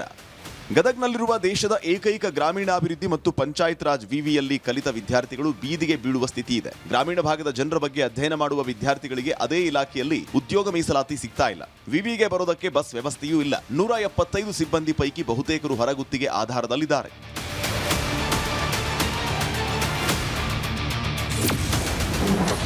ಗುಲ್ಬರ್ಗಾ ವಿವಿಯಲ್ಲಿ 85% ಸಿಬ್ಬಂದಿ ಕೊರತೆ. ಇತ್ತ ಕಲ್ಯಾಣ ಕರ್ನಾಟಕದ ದೀಪ ಗುಲ್ಬರ್ಗಾ ವಿಶ್ವವಿದ್ಯಾಲಯದಲ್ಲಿ ಬರೋಬ್ಬರಿ 85% ಹುದ್ದೆಗಳು ಖಾಲಿ ಇದೆ. 206 ಬೋಧಕ ಹುದ್ದೆಗಳ ಪೈಕಿ 172 ಹುದ್ದೆಗಳು ಖಾಲಿ ಬಿದ್ದಿವೆ. ಆಂತರಿಕ ಆದಾಯ 71 ಕೋಟಿಯಿಂದ 25 ಕೋಟಿಗೆ ಕುಸಿದಿದೆ. ಬೋಧಕ ಸಿಬ್ಬಂದಿ ಇಲ್ಲದೆ ವಿದ್ಯಾರ್ಥಿಗಳ ದಾಖಲಾತಿಯೂ ಕಡಿಮೆ ಆಗ್ತಾ ಇದೆ.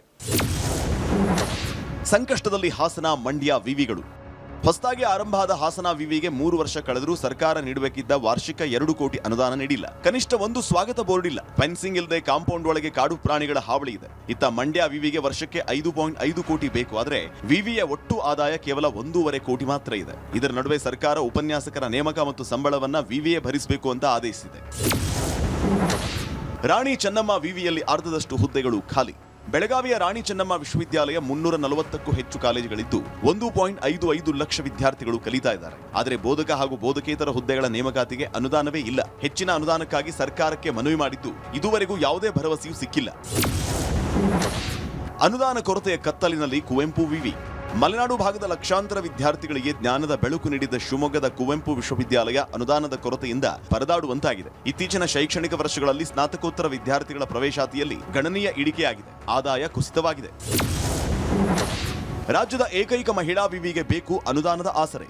ವಿಜಯಪುರದಲ್ಲಿರುವ ರಾಜ್ಯದ ಏಕೈಕ ಮಹಿಳಾ ವಿಶ್ವವಿದ್ಯಾಲಯದಲ್ಲಿ ಸಮಸ್ಯೆಗಳ ಮಹಾಪೂರ್ವೇ ಇದೆ. ಅಂಬೇಡ್ಕರ್ ಭವನ, ಮಹಿಳಾ ಮ್ಯೂಸಿಯಂ ಅನುದಾನ ಇಲ್ಲದೆ ನೆನೆಗುದಿಗೆ ಬಿದ್ದಿದೆ. 4,000 ವಿದ್ಯಾರ್ಥಿನಿಯರಿದ್ದರೂ ಹಾಸ್ಟೆಲ್ ಕೊರತೆ, ಸಿಬ್ಬಂದಿ ಇಲ್ಲದೆ ಇಡೀ ವಿವಿ ಸೊರಗ್ತಾ ಇದೆ. ವಿಶ್ರಾಂತಿ ವೇತನಕ್ಕೆ ಸಂಬಂಧಪಟ್ಟಂತೆ ನಾವು ಕೇವಲ 5 ಲಕ್ಷ ಅನುದಾನವನ್ನು ಮಾತ್ರ ನೀಡಲಾಗಿದೆ. ಸುಮಾರು ನಮ್ಮ ಬೇಡಿಕೆ 1.8 ಕ್ರೋರ್ದಷ್ಟು ಒಂದು ವರ್ಷಕ್ಕೆ ಇದೆ. ಆ ಹಿನ್ನೆಲೆಯಲ್ಲಿ ಸರ್ಕಾರ ಮುಂದಿನ ದಿನಗಳಲ್ಲಿ ನಮಗೆ ಇನ್ನಷ್ಟು ಅನುದಾನವನ್ನು ನೀಡುವಂತಹ ನಿರೀಕ್ಷೆ ನಮಗೆ ಇದೆ.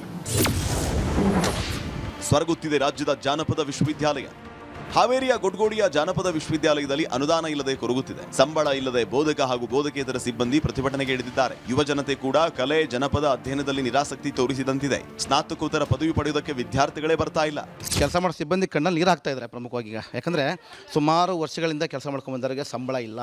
ಹೀಗಾಗಿ ನೋಡಿ, ಎಲ್ಲೇ ಎಂಥ ಕೆಲಸ ಮಾಡಿದ್ರು, ಅದು ಎಂಥ ದೊಡ್ಡ ಹುದ್ದೆ ಇದ್ದರೂ ಕೂಡ ಅವರು ಕಣ್ಣಲ್ಲಿ ನೀರು ಬರುವಂಥ ಪರಿಸ್ಥಿತಿ ಮಾಡೋಕ್ಕೆ ಈ ವಿಶ್ವವಿದ್ಯಾಲಯ ಇಷ್ಟು ಕೀಳುಮಟ್ಟಕ್ಕೆ ಇಳಿಬಾರ್ದು ಅನ್ನೋ ಒಂದು ವಿಚಾರ. ಉಚಿತ ಯೋಜನೆಗಳಿಗೆ ಕೋಟ್ಯಾಂತರ ರೂಪಾಯಿ ಹಣ ಹರಿಸುತ್ತಿರುವ ಸರ್ಕಾರ ನಾಡಿನ ಭವಿಷ್ಯ ಮತ್ತು ಸಂಶೋಧನೆಯ ಬೆನ್ನೆಲುಬಾಗಿರುವ ವಿಶ್ವವಿದ್ಯಾಲಯಗಳನ್ನು ಮಾತ್ರ ಸಂಪೂರ್ಣವಾಗಿ ಮರೆತು ಬಿಟ್ಟಿದೆ.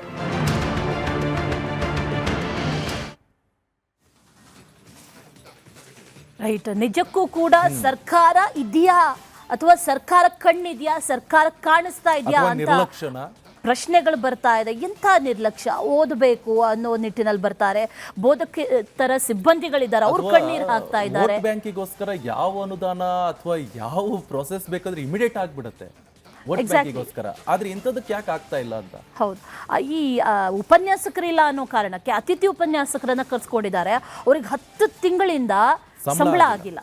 10 ತಿಂಗಳಿಂದ ಸಂಬಳ ಆಗಿಲ್ಲ ಅಂತಾನೆ ಜಸ್ಟ್ ಇಮ್ಯಾಜಿನ್. ಒಂದು ಎಕ್ಸಾಂಪಲ್, ಮೈಸೂರು ವಿವಿ ಅವ್ರಿಗೆ 15 ಕೋಟಿ ಬೇಕಂತೆ ವರ್ಷಕ್ಕೆ, ಕೊಡ್ತಾ ಇರೋದು 1 ಕೋಟಿ. ಹೇಗೆ ಅವರು ಮೇಂಟೈನ್ ಮಾಡಬೇಕು? ಈಗ ನಿಮ್ಗೆ 100 ರೂಪಾಯಿ ಬೇಕು, 10 ರೂಪಾಯಿ ಅಲ್ವಲ್ಲ, 8 ರೂಪಾಯಿ ಕೊಟ್ಟರೆ ಹೇಗೆ ಬದುಕನ್ನು ಸಾಧಿಸಬಹುದು? Just imagine. ಕರೆಂಟ್ ಬಿಲ್ ಕಟ್ಟೋಕ್ ದುಡ್ಡಿಲ್ಲ, ಟ್ಯಾಕ್ಸ್ ಕಟ್ಟೋಕ್ ದುಡ್ಡಿಲ್ಲ, ಸಿಬ್ಬಂದಿಗಳಿಗೆ ಸ್ಯಾಲ್ರಿ ಕೊಡೋಕ್ ದುಡ್ಡಿಲ್ಲ. ಹಾಗಾದ್ರೆ ಅಲ್ಟಿಮೇಟ್ಲಿ ಹೊರೆ ಆಗ್ತಾ ಇರೋದು ಇದು ಮಕ್ಕಳಿಗೆ. ಅವ್ರ ಶುಲ್ಕ ಕೂಡ ಜಾಸ್ತಿ ಮಾಡಿದ್ದಾರೆ. ಅಲ್ಟಿಮೇಟ್ಲಿ ಎಲ್ಲಿ ಹೋಗ್ತಾರೆ ಅಲ್ಲಿರುವಂಥ ಮಕ್ಕಳು ಅನ್ನೋ ಪ್ರಶ್ನೆ. ನೀವು ಕೂಡ ಇದೇ ವಿಚಾರಕ್ಕೆ ಸಂಬಂಧಪಟ್ಟಂತೆ ಕರೆ ಮಾಡಿ ನಮ್ಮ ಜೊತೆ ಮಾತಾಡಬಹುದು. ನಿಮ್ಮ ಜಿಲ್ಲೆಗಳಲ್ಲಿರುವಂಥ ವಿವಿಗಳ ಪರಿಸ್ಥಿತಿ ಏನು, ಯಾವ ರೀತಿಯಾಗಿ ವಿವಿ ಇದೆ, ಯಾವ ರೀತಿಯಲ್ಲಿ ನಡೆಸ್ಕೊಳ್ತಾ ಇದ್ದಾರೆ, ಈಗ ಸದ್ಯದ ಪರಿಸ್ಥಿತಿ ಏನು, ಸದ್ಯದ ಚಿತ್ರಣ ಏನು, ಇದೇ ವಿಚಾರಕ್ಕೆ ಸಂಬಂಧಪಟ್ಟಂತೆ ನೀವು ಕೂಡ ಕರೆ ಮಾಡಿ ಮಾತಾಡಬಹುದು. ಅನೇಕ ವಿವಿಗಳಿಗೆ ಒಂದಷ್ಟು ಬಿಕ್ಕಟ್ಟುಗಳು ಎದುರಾಗಿದೆ. ಆ ಬಿಕ್ಕಟ್ಟುಗಳಿಗೆ ಕಾರಣ ಆಗಿರೋದು ಈ ಹಿಂದೆ ಅಂದರೆ BJP ಸರ್ಕಾರ ಇದ್ದಂಥ ಸಂದರ್ಭದಲ್ಲಿ 7 ಹೊಸ ವಿಶ್ವವಿದ್ಯಾಲಯಗಳನ್ನು ರಚನೆ ಮಾಡಿದ್ರು. ರಚನೆ ಮಾಡಿದ ನಂತರದಲ್ಲಿ ಅದಕ್ಕೆ ಅನುದಾನ ಇಂತಿಷ್ಟು ಅದು ಎಲ್ಲವನ್ನು ಕೂಡ ವಿಭಜನೆ ಮಾಡಲಾಯಿತು. ಹಳೆಯ ವಿವಿ ವಿಭಜನೆ ಆಯಿತು, ಜಿಲ್ಲೆಗೊಂದು ವಿವಿ ಅನ್ನುವಂಥ ನಿಟ್ಟಿನಲ್ಲಿ ನೀತಿಯನ್ನು ಕೂಡ ತಂದರು. ಆದರೆ ಸರ್ಕಾರ ಹೇಳ್ತಾ ಇರೋದು ಇದರಿಂದ ನಮ್ಗೆ ಹೊರೆ ಆಗ್ತಾ ಇದೆ ಅನ್ನೋದನ್ನು ಹೇಳ್ತಾ ಇದೆ ಈಗಿನ ಸರ್ಕಾರ. ವಿವಿಗಳಿಗೆ ಸಿಬ್ಬಂದಿಯನ್ನು ನಿಯೋಜನೆ ಮಾಡಬೇಕು, ಮೂಲ ಸೌಕರ್ಯಗಳು ಹೊರೆ ಆಗ್ತಾ ಇದೆ, ಒಟ್ಟಿನಲ್ಲಿ ಸರ್ಕಾರಕ್ಕೆ ಎಲ್ಲವೂ ಕೂಡ ಹೊರೆ ಆಗ್ತಾ ಇದೆ ಅನ್ನೋದನ್ನು ಸರ್ಕಾರ ಹೇಳ್ತಾ ಇದೆ. ಇದೆಲ್ಲದರಿಂದ ಸೊರಗ್ತಾ ಇರೋದು ಈ ಕಡೆ ಇರುವಂಥ ವಿವಿಗಳು. ಸಣ್ಣ ಸಣ್ಣ ವಿವಿ ಸ್ಥಾಪನೆಯಿಂದ ಸಂಪನ್ಮೂಲಗಳು ಹಂಚಿ ಹೋಗಿದೆ. ವಿವಿಗಳಿಗೆ ಪಿಂಚಣಿ ಜೊತೆಗೆ ವೇತನ ಕೊಡೋದಕ್ಕೂ ಕೂಡ ಭಾರಿ ಹೊರೆ ಆಗ್ತಾ ಇದೆ. ಆಂತರಿಕ ಆದಾಯದ ಬಹುಪಾಲು ಹಣ ಈ ಪಿಂಚಣಿಗೆ ವ್ಯಯ ಆಗ್ತಾ ಇದೆ. ಹಾಗಾಗಿ ಯಾವುದೇ ರೀತಿಯ ಆದಾಯ ಬರ್ತಾ ಇಲ್ಲ, ಬಂದರೂ ಕೂಡ ಸಾಲ್ತಾ ಇಲ್ಲ ಅನ್ನುವಂಥ ವಿಚಾರ. ಜೊತೆಗೆ ಅತಿಥಿ ಉಪನ್ಯಾಸಕರ ಮೇಲೆ ಸಂಪೂರ್ಣ ಅವಲಂಬನೆ ಆಗಿರೋದ್ರಿಂದ ಇದೆಲ್ಲವೂ ಕೂಡ ಹೊರೆ ಆಗ್ತಾ ಇದೆ ಅನ್ನುವಂಥ ವಿಚಾರ. ಇದರಿಂದನೇ ಸಾಕಷ್ಟು ಬಿಕ್ಕಟ್ಟು ಈ ರೀತಿ ಆಗಿರೋದು ಅನ್ನೋದನ್ನು ಕೂಡ ಗಮನಿಸ್ತಾ ಇದ್ದೀವಿ. 7 ಕೋಟಿ ರೂಪಾಯಿಗಳಷ್ಟು ಅವರ ಅನುದಾನ ನಮಗೆ ಬೇಕಾಗುತ್ತೆ. ಮತ್ತು ಇವುಗಳನ್ನು ನಡೆಸ್ಕೊಂಡು ಹೋಗೋದಕ್ಕೆ ಎಲೆಕ್ಟ್ರಿಸಿಟಿ, ಕರೆಂಟು ಇಂಥದ್ದೆಲ್ಲ ಸೇರಿ ನಮಗೆ ಸುಮಾರು 16 ಲಕ್ಷ ರೂಪಾಯಿಗಳಷ್ಟು ವೆಚ್ಚ ಬರ್ತದೆ. ಹಾಸ್ಟೆಲ್ ಒಂದರ ನಿರ್ವಹಣೆಗೆ ನಮಗೆ ಒಂದು 50-60 ಲಕ್ಷ ರೂಪಾಯಿ ಹಣ ಬೇಕಾಗ್ತದೆ. ಇಲ್ಲಿವರೆಗೂ ನಮ್ಮ ವಿಶ್ವವಿದ್ಯಾಲಯದ ಅಸ್ತಿತ್ವಕ್ಕೆ ಬಂದಾಗಿನಿಂದ ಸರ್ಕಾರ ಯಾವಾಗಲೂ ಕೂಡ ನಮಗೆ 2 ಕೋಟಿಗಿಂತ ಹೆಚ್ಚು ಅನುದಾನ ಕೊಟ್ಟಿಲ್ಲ. ಒಮ್ಮೆ ಹಿಂದೆ ಬಹಳ ಹಿಂದೆ 1.5 ಕೋಟಿ ಕೊಟ್ಟಂತೆ, ಆಮೇಲೆ ಕಳೆದ 2 ವರ್ಷಗಳ ಹಿಂದೆ ಕೇವಲ 50 ಲಕ್ಷ ರೂಪಾಯಿ ಅನುದಾನವನ್ನು ಮಾತ್ರ ಕೊಟ್ಟಿದ್ದಾರೆ. ಇಲ್ಲಿವರೆಗೂ 6 ವರ್ಷಗಳಲ್ಲಿ ಸರ್ಕಾರದಿಂದ ಅನುದಾನ ಬಿಡುಗಡೆಯಾಗಿರೋದು ಕೇವಲ 2 ಕೋಟಿ. ಇಲ್ಲ, ನಮಗೆ ನಮ್ಮ ಆಂತರಿಕ ಸಂಪನ್ಮೂಲಗಳನ್ನು ಮ್ಯಾಚ್ ಮಾಡ್ಕೊಂಡು ಈ ಬಗ್ಗೆ ಮಾತನಾಡೋಣ. ಒಬ್ರು ಕಾಲರ್ ಕೂಡ ರೆಡಿ ಇದ್ದಾರೆ, ಭರತ್ ಅಂತ ಮೈಸೂರಿಂದ. ನಮಸ್ಕಾರ ಭರತ್ ಅವರೇ. ನಮಸ್ಕಾರ ಸರ್. ಏನ್ ಹೇಳ್ತೀರಾ ಸರ್ ಇದ್ರ ಬಗ್ಗೆ? ಸರ್, ನಾವು ಏನಿಲ್ಲ, ಇದು ಒಂದು ಬ್ಯಾಂಕ್ನಾಗ ಉದ್ಯೋಗ ಇಲ್ಲ ಜನಗಳಿಗೆ, ಒಂದು ಹೆಣ್ಣನ್ನು ಕೊಡ್ತಾ ಇಲ್ಲ ಗಂಡು ಮಕ್ಕಳಿಗೆ. ಅದಕ್ಕೆ ಈ ತರ ಒಂದು ಬ್ಯಾಂಕ್ನಾಗ ಉದ್ಯೋಗ ಈ ಸರ್ಕಾರ. ಓಕೆ, ಕರೆ ಕಟ್ ಆಗಿದೆ. ಧನ್ಯವಾದಗಳು ಭರತ್ ಅವರೇ. ಇನ್ನೊಬ್ರು ಕಾಲರ್ ರೆಡಿ ಇದ್ದಾರೆ, ಪ್ರವೀಣ್ ಅಂತ. ಪ್ರವೀಣ್, ನಮಸ್ಕಾರ ಪ್ರವೀಣ್ ಅವರೇ. ಸರ್ ನಮಸ್ತೆ, ನನ್ನ ಹೆಸರು ಪ್ರವೀಣ್ ಅಂತ. ನಾನು ಮಂಡ್ಯ ಡಿಸ್ಟ್ರಿಕ್ಟ್ ನಾಗಮಂಗಲ ತಾಲೂಕು ಬಿಂಡಿಗ್ನೂಲೆ ಹೋಬಳಿ ತುರುಬನಹಳ್ಳಿ ಗ್ರಾಮ. ಓಕೆ. ನಾನು ಓದಿರೋದು 9ನೇ ಕ್ಲಾಸ್. ಬಟ್ ಆದ್ರೆ ನಾನು ಏನು ವಿಷಯಕ್ಕೆ ನಾನು ನೋಡ್ತಾ ಇದ್ರೆ ಭಾರಿ ಬೇಜಾರಾಗ್ತಾ ಐತೆ. ವಿವಿಗಳಲ್ಲಿ ಸಂಬಳ ಕೊಡೋಕೆ ದುಡ್ಡಿಲ್ಲ, ಮೇಂಟೆನೆನ್ಸ್ ದುಡ್ಡಿಲ್ಲ, ಇವೆಲ್ಲ ಕೇಳೋದು ತುಂಬಾ ನೋವಾಗುತ್ತೆ. ನಾನು ಈ ಸರ್ಕಾರ ಇದು ಅದು ಅಂತ ಹೇಳಲ್ಲ, ಯಾವುದೇ ಸರ್ಕಾರ ಬರ್ಲಿ ಏನೇ ಮಾಡ್ಲಿ, ಈ ಸರ್ಕಾರಗಳು ಮಾಡ್ಬೇಕಾದ್ರೆ ಮೇನ್ ಕೆಲಸ ಏನು ಅಂದ್ರೆ ಅವನ್ನ ಡೆವಲಪ್ ಮಾಡ್ಬೇಕು. ಈ ಯಾರಿಗೂ ಅರ್ಜಿ ಹೋಗೋರಿಗೆ ದುಡ್ಡು ಕೊಡೋದು, ಇಲ್ಲ ಯಾವ್ದೋ ಒಂದು ದುಡ್ಡು ಕೊಡೋದು ಬಿಟ್ಬಿಟ್ಟು ಇದಕ್ಕೆ ಅನುಕೂಲ ಮಾಡ್ಕೊಡೋದು. ಅದು ಬಿಟ್ಟು ಯಾವ್ದೋ ಸುಮ್ಮನೆ ಅಲ್ಲೆಲ್ಲ ಕೊಡೋದು ಇವೆಲ್ಲ ವೇಸ್ಟ್. ಇಂಥ ಮಕ್ಳುಗಳಿಗೆ ಅನುಕೂಲ ಆಗ್ಬೇಕು. ಈಗ ಎಲ್ಲಾ ಮಕ್ಳುಗಳು ಸಹಿತ ಎಷ್ಟು ನಾವು ಬಡವ್ರೆ, ನಾವೇನಲ್ಲ. ಈಗ ತುಂಬಾ ಜನ ಬಡವರಿದ್ದಾರೆ. ಯಾರು ಈಗ ರಾಜಕಾರಣಿಗಳ ಸ್ಕೂಲ್ ಸೇರ್ಸಕ್ ಆಗಲ್ಲ, ನಾವು ಗೌರ್ಮೆಂಟ್ ಸ್ಕೂಲ್ಗೆ ಹೋಗ್ಬೇಕು. ಹೌದು, ವಿವಿಗೆ ಹೋಗ್ಬೇಕು ನಾವು. ಅಂತದ್ರಲ್ಲಿ ಇವ್ರುಗಳು ಅದನ್ನ ಡೆವಲಪ್ ಮಾಡಕ್ ಇಷ್ಟಪಡಲ್ಲ. ಯಾಕೆಂದ್ರೆ ಇವ್ರಿಗೆ ಗೊತ್ತು, ಡೆವಲಪ್ ಮಾಡಿದ್ರೆ ನಮ್ ಕಾಲೇಜ್ ಯಾರು ಬರಲ್ಲ, ನಮ್ ಸ್ಕೂಲ್ ಯಾರು ಬರಲ್ಲ. ಇವತ್ತು ನಾವು ರೈತರು ಏನ್ ದುಡಿತಾರೋ ಬರೀ ಸ್ಕೂಲ್ ಫೀಸ್ ಕಟ್ಬೇಕು. ಬರೀ ನಮ್ಮ ಅಕ್ಕಪಕ್ಕ ಊರು ಹೋಬಳಿಯಲ್ಲಿ ಒಂದು 15-20 ಸ್ಕೂಲ್ ಇದೆ. 15-20 ಸ್ಕೂಲ್ ಇವತ್ತು first standard second standard 50,000 to 60,000 ಕಟ್ಬೇಕು. ಅಂತದ್ರಲ್ಲಿ ವಿವಿಗಳು ಎಷ್ಟು ಲಕ್ಷ ಕಟ್ಬೇಕು ಅಲ್ವಾ? ಇವು ಗೌರ್ಮೆಂಟ್ ಕಾಲೇಜ್ ಅದೇ MLA ಮಕ್ಕಳು ಓದಲ್ಲ, MP ಮಕ್ಕಳು ಓದಲ್ಲ. ಓಕೆ, ಥ್ಯಾಂಕ್ ಯು ಪ್ರವೀಣ್ ಅವರೇ, ರಿಪಬ್ಲಿಕ್ ಕನ್ನಡ ಜೊತೆ ಮಾತನಾಡಿದ್ದಕ್ಕೆ. ಬಾಗಲಕೋಟೆಯಿಂದ ಶ್ರೀಶೈಲ ಅವರು ಕರೆ ಮಾಡಿದ್ದಾರೆ. ಶ್ರೀಶೈಲ ಅವರೇ ನಮಸ್ತೆ. ಏನು ಹೇಳ್ತೀರಿ? ಬೆಳಕು ತೋರಿಸಬೇಕಾದಂತಹ ವಿವಿಗಳೇ ಬೆಳಕಿಲ್ಲದೆ ಪರದಾಡ್ತಾ ಇದೆ. ಮೇಡಮ್ ನಮಸ್ತೆ. ನಮಸ್ತೆ, ಹೇಳಿ. ನಿಮ್ಮ ಆ ಕರ್ನಾಟಕ ಥ್ಯಾಂಕ್ಸ್ ಹೇಳಬೇಕು. ಈ ವಿಷಯ ಸಂಬಂಧ ಎತ್ತಿರಲಿದೆ. ಏನು ಮೇಡಮ್, ನಾವು 12 ವರ್ಷದಿಂದ ಒಂದೇ ಕಡೆ ಕೆಲಸ ಮಾಡ್ತಿದ್ದೀವಿ ಮೇಡಮ್. ಇನ್ನೂ ನಮ್ಗೆ ಪರ್ಮನೆಂಟ್ ಹೋಗೋದಿಲ್ಲ ಮೇಡಮ್. ಮತ್ತೆ ಇನ್ನೊಂದು ಮೇಡಮ್, ನಾವು ಇವತ್ತು ನಾಳೆ ಅಂತ ನಮ್ಮ ಜೀವನ, ಯಾಕೆ ನಮಗೂ 2 ಮಕ್ಕಳ ಕಷ್ಟ, ಅವ್ರ ಶಾಲೆ ಖರ್ಚು ಆಗ್ಬೇಕು, ಮನೆ ಸದಸ್ಯರು ಹೋಗ್ಬೇಕು, ಕಷ್ಟ ಆಗುತ್ತೆ ಮೇಡಮ್. ನಿಜ ನಿಜ. ಹಾ, ಸಮಸ್ಯೆ ಆಗ್ತಾ ಇರೋದು ಯಾಕೆ? ಸರ್ಕಾರ ಯಾಕೆ ಹೀಗೆ ಮಾಡ್ತಾ ಇದೆ? ಅನುದಾನಗಳೇ ಸಿಗ್ತಾ ಇಲ್ವಲ್ಲ. ಆಲ್ ರೈಟ್, ಶ್ರೀಶೈಲ್ ಅವ್ರು ಮಾತಾಡ್ತಾ ಇದ್ರು. ಧನ್ಯವಾದ ಶ್ರೀಶೈಲ್ ಅವರೇ, ರಿಪಬ್ಲಿಕ್ ಕನ್ನಡದ ಜೊತೆ ಮಾತಾಡಿದ್ದಕ್ಕೆ. ಅನೇಕರು ಮಾತಾಡ್ತಾ ಹೇಳ್ತಾ ಇದ್ರು. ರೆಡಿ ಇದ್ದಾರೆ ಶ್ರೀಧರ್ ಅಂತ. ಶ್ರೀಧರ್ ಅವರೇ ನಮಸ್ಕಾರ. ನಮಸ್ಕಾರ ಸರ್. ಹೇಳಿ ಸರ್, ಮಾತಾಡಿ. ಅದೇ ನಿಮ್ ಪ್ರೋಗ್ರಾಮ್ ನೋಡ್ತಾ ಇದೀವಿ. ಹೇಳಿ ಸರ್. ಸರ್, ಎಜುಕೇಶನ್ ಸಿಸ್ಟಮ್ ತುಂಬಾ ಬ್ಯಾಕ್ವರ್ಡ್ ಆಗ್ತಾ ಇದೆ ನಮ್ಮ ಕರ್ನಾಟಕದಲ್ಲಿ. ಎಲ್ಲಾ ಕಡೆ ನೋಡ್ತಾ ಇದೀವಿ, ಗೌರ್ಮೆಂಟ್ ಸ್ಕೂಲ್ ಅಂದ್ರೆ ಯಾರು ಹೋಗ್ತಾ ಇಲ್ಲ. ಇವಾಗ ನೋಡ್ತಾ ಇದೀವಿ 75 ಕೋಟಿಯಿಂದ 25 ಕೋಟಿ ಅದನ್ನದ ಅಂತಾರೆ. ಸ್ಕೂಲ್ ಟೀಚರ್ಸ್ ಇರಲ್ಲ, ಫೆಸಿಲಿಟಿ ಇಲ್ಲ. ಎಲ್ಲಾ ಅಧಿಕಾರಿಗಳನ್ನ ಅದನ್ನೇ ಹೇಳೋದು, ಇನ್ಕ್ಲೂಡಿಂಗ್ ನಮ್ಮ CM ಇವಾಗ DK ಶಿವಕುಮಾರ್ ಅವ್ರಿಗೂ ಅದನ್ನೇ ರಿಕ್ವೆಸ್ಟ್ ಮಾಡ್ಕೊಳೋದು, ಗೌರ್ಮೆಂಟ್ ಸ್ಕೂಲ್ನ ಉಳಿಸಿ, ವಿವಿನೂ ಉಳಿಸಿ ಅಂತ ಅಷ್ಟೇ ಕೇಳ್ಕೊಳೋದು ಸರ್, ಬೇರೆ ಏನಿಲ್ಲ. ನಿಮ್ಮ ಅಭಿಪ್ರಾಯನ ನೀವು ಹೇಳಿದ್ರ ಅಂದ್ರೆ ಗೌರ್ಮೆಂಟ್ ಸ್ಕೂಲ್ಗಳನ್ನ ಅಥವಾ ವಿವಿಗಳನ್ನ ಉಳಿಸಿ. Okay, thank you so much Shridhar ಅವರೇ, ರಿಪಬ್ಲಿಕ್ ಕನ್ನಡ ಜೊತೆ ಮಾತನಾಡಿದ್ದಕ್ಕೆ. ಭದ್ರಾವತಿಯಿಂದ ರವಿಕುಮಾರ್ ಕರೆ ಮಾಡಿದ್ದಾರೆ. ರವಿಕುಮಾರ್ ಅವರೇ ನಮಸ್ತೆ. ಮೇಡಮ್ ನಮಸ್ತೆ. ನಾನು ಅಪ್ಪಟ್ಟ ಕಾಂಗ್ರೆಸ್ ಸದಸ್ಯನಾಗಿ ಹೇಳ್ತಿದ್ದೀನಿ. ಏನು ಫಸ್ಟ್ ಇವತ್ತು 5 ಯೋಜನೆ ಕೊಟ್ಟಿದಾರ, ಅದು ಬಹುಶಃ ನೀವೇನು ಈ ಕಾರ್ಯಕ್ರಮ ತೋರಿಸ್ತಾ ಇದೆಯಲ್ಲ, ಅವೆಲ್ಲದೂ ಕೂಡ ಅಡ್ಡಿ ಬರ್ತದೆ ಅನ್ಕೊಂತೀನಿ. ಯಾವ್ದಾರ ಒಂದು ಯೋಜನೆ ಕಟ್ ಮಾಡಿ ಎಲ್ಲ ವಿಶ್ವವಿದ್ಯಾಲಯಕ್ಕೆ ಏನಿದೆ ಅವುಗಳಿಗೆಲ್ಲ ಪೇಮೆಂಟ್ ಆಗ್ಲಿ, ಮತ್ತೊಂದಾಗ್ಲಿ, ಅಭಿವೃದ್ಧಿ ಆಗ್ಲಿ, ಅದ್ರ ಬಗ್ಗೆ ಸರ್ಕಾರ ಗಮನ ಕೊಡ್ಬೇಕು ಅಂತೇಳಿ ನಾನು ಕಾಂಗ್ರೆಸ್ ಕಾರ್ಯಕರ್ತನಾಗಿ ಕೂಡ ನಾನು ಆಪೇಲ್ ಮಾಡ್ತೀನಿ. ಹೌದು ಸರ್, ಮಕ್ಕಳು ಓದೋ ವಿಚಾರದಲ್ಲಿ ಶಿಕ್ಷಣ ಇದೆಯಲ್ಲ, ಅದ್ರಲ್ಲಿ ಯಾವುದೇ ಪಕ್ಷಗಳು ಬರಲ್ಲ ಸರ್. ಆದ ನಂತರದಲ್ಲಿ ಇದೆಲ್ಲವೂ ಕೂಡ ಮೂಲಭೂತ ಹಕ್ಕು ಅದು. ಹಾಗಾಗಿ ಆ ವಿಚಾರದಲ್ಲಿ ಯಾವುದೇ ಪಕ್ಷ ರಾಜಕೀಯ ಇಲ್ಲದೆ ನಾವು ಮಾತಾಡಬೇಕು. ಖಂಡಿತ ಮೇಡಮ್ ಅವರೇ, ನಾನು ನಮ್ಮ MLA ಸಾಹೇಬ್ರ ಕಡೆಯಿಂದಾನೆ ಒಂದು ಪತ್ರ ಕೂಡ ಹಾಕಿಸ್ತೀನಿ ಸರ್ಕಾರಕ್ಕೆ. ನಮ್ಮ ಕಡೆಯಿಂದ ಏನಾದ್ರು ಮಾಡೇ ಮಾಡ್ತೀವಿ. ಮತ್ತೆ ನಿಮ್ಮ ಒಳ್ಳೆ ಕಾರ್ಯ ಮಾಡ್ತಾ ಇದ್ದೀರಾ, ಬಹುಶಃ ಸರ್ಕಾರ ಕಂಡು ಬಿಡ್ತಾ ಇದ್ದೀರಾ. ಧನ್ಯವಾದಗಳು ನಿಮಗೆ. Thank you. ಧನ್ಯವಾದ ಸರ್, ರಿಪಬ್ಲಿಕ್ ಕನ್ನಡದ ಜೊತೆ ಮಾತಾಡಿದಕ್ಕೆ. ಇನ್ನೊಬ್ರು ಕಾಲರ್ ರೆಡಿ ಇದ್ದಾರೆ, ಅಂಜನಪ್ಪ ಅವರೇ. ಅಂಜನಪ್ಪ ಅವರೇ ನಮಸ್ಕಾರ. ನಮಸ್ತೆ ಸರ್. ಮಾತಾಡಿ ಸರ್. ಸರ್, ಇದು ವಿವಿಯಲ್ಲಿ ದುಡ್ಡಿಲ್ಲ ಅಂತ ಹೇಳ್ತಾರೆ. ಇವ್ರು ಹೇಳೋದು ಎಷ್ಟು ಮಟ್ಟಿಗೆ ಕರೆಕ್ಟ್ ಇದೆ? ಯಾಕೆಂತಂದ್ರೆ MLA MP ಗಳ ಜೊತೆ MLA MP ಗಳ ಹತ್ರ ಎಲ್ಲರ ಹತ್ರನು ಕಾಲೇಜ್ಗಳಿದೆ, ಅವ್ರ ಕಾಲೇಜ್ಗಳು ಇಂಪ್ರೂವ್ ಆಗ್ಲಿ ಅಂತ ಹೆಂಗ್ ಮಾಡ್ತಾ ಇದಾರೆ ಅಲ್ವಾ? ಇವಾಗ ಸಿಂಪಲ್ ಆಗಿ ಯೋಚನೆ ಮಾಡಿ, ಯಾರು ಇವ್ರನ್ನ ಗ್ಯಾರಂಟಿಗಳು ಕೇಳಿದ್ರು? ಗ್ಯಾರಂಟಿಗಳಿಗೆ ದುಡ್ಡು ಕೊಟ್ಬಿಟ್ಟು ಇಲ್ಲಿ ವಿವಿಗಳಿಗೆ ದುಡ್ಡು ಇಲ್ದಾರ ಮಾಡಿದ್ದಾರೆ.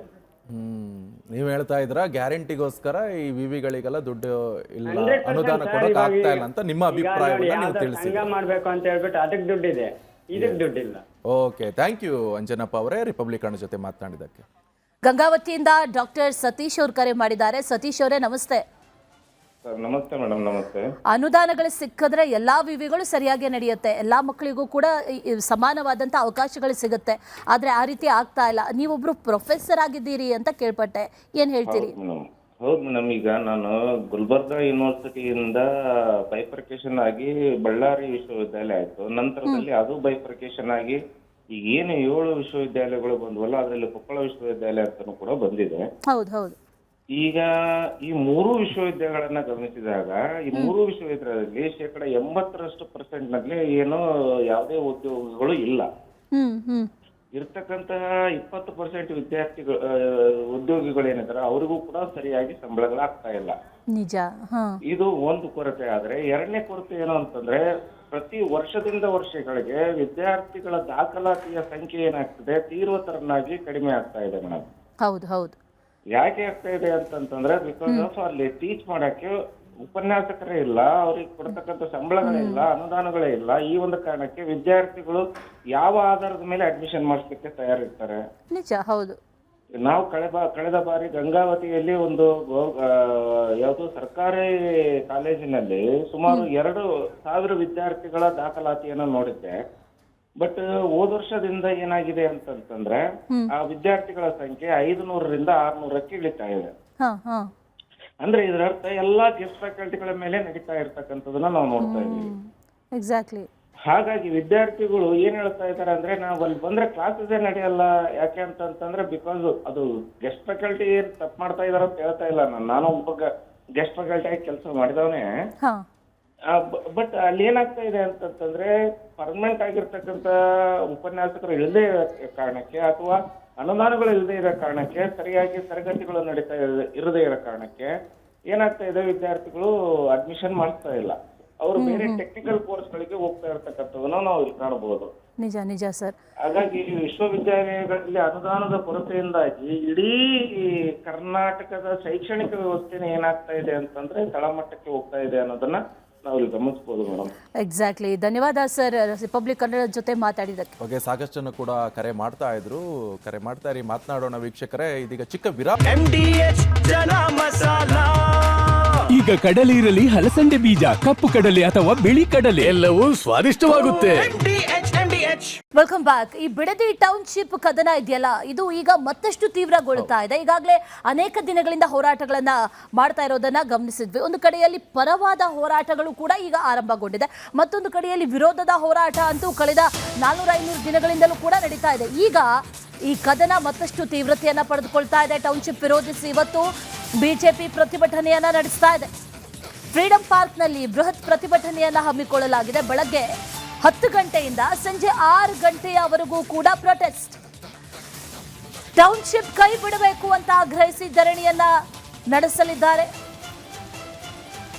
ವಿಜೇಂದ್ರ ಆರ್ ಅಶೋಕ್ ನೇತೃತ್ವದಲ್ಲಿ ಈ ಪ್ರೊಟೆಸ್ಟ್ ಅನ್ನ ನಡೆಸಲಾಗ್ತಾ ಇದೆ. ಬಿಜೆಪಿ ಪ್ರತಿಭಟನೆಗೆ ಬಿಡದಿ ರೈತರು ಕೂಡ ಬೆಂಬಲವನ್ನ ವ್ಯಕ್ತಪಡಿಸ್ತಾರೆ. 10 ಗಂಟೆಗೆ ಆರಂಭ ಆಗುತ್ತೆ ಈ ಪ್ರತಿಭಟನೆ. ಬಿಡದಿ ಟೌನ್ಶಿಪ್ ಯೋಜನೆ ಏನಿದೆ ಆ ಯೋಜನೆಯನ್ನ ಸಂಪೂರ್ಣವಾಗಿ ಕೈ ಬಿಡಬೇಕು ಅಂತ ಆಗ್ರಹಿಸಿ ಇವತ್ತು ಫ್ರೀಡಂ ಪಾರ್ಕ್ನಲ್ಲಿ ಧರಣಿಯನ್ನ ನಡೆಸಲಿದ್ದಾರೆ. ಎಲ್ಲರೂ ಕೂಡ ಸೇರಿ, ಅಂದರೆ ಬಿಜೆಪಿಯ ಎಲ್ಲ ಶಾಸಕರು, ಬಿಜೆಪಿಯೇ ಹೇಳಿದಂತೆ ಎಲ್ಲ ಶಾಸಕರು ಜೊತೆಯಲ್ಲಿ ಸಂಸದರು, ಮಾಜಿ ಸಂಸದರು ಸೇರಿದಂತೆ ಎಲ್ಲರೂ ಕೂಡ ಸೇರಿ ಇವತ್ತು ಪ್ರೊಟೆಸ್ಟ್ ಅನ್ನ ನಡೆಸಲಿದ್ದಾರೆ. ಅದಷ್ಟೇ ಅಲ್ಲ, ರೈತರು ಕೂಡ ಸಾಥ್ ನೀಡ್ತಾರೆ ಅನ್ನುವಂಥ ಮಾಹಿತಿ ಈಗ ಸದ್ಯಕ್ಕಿದೆ.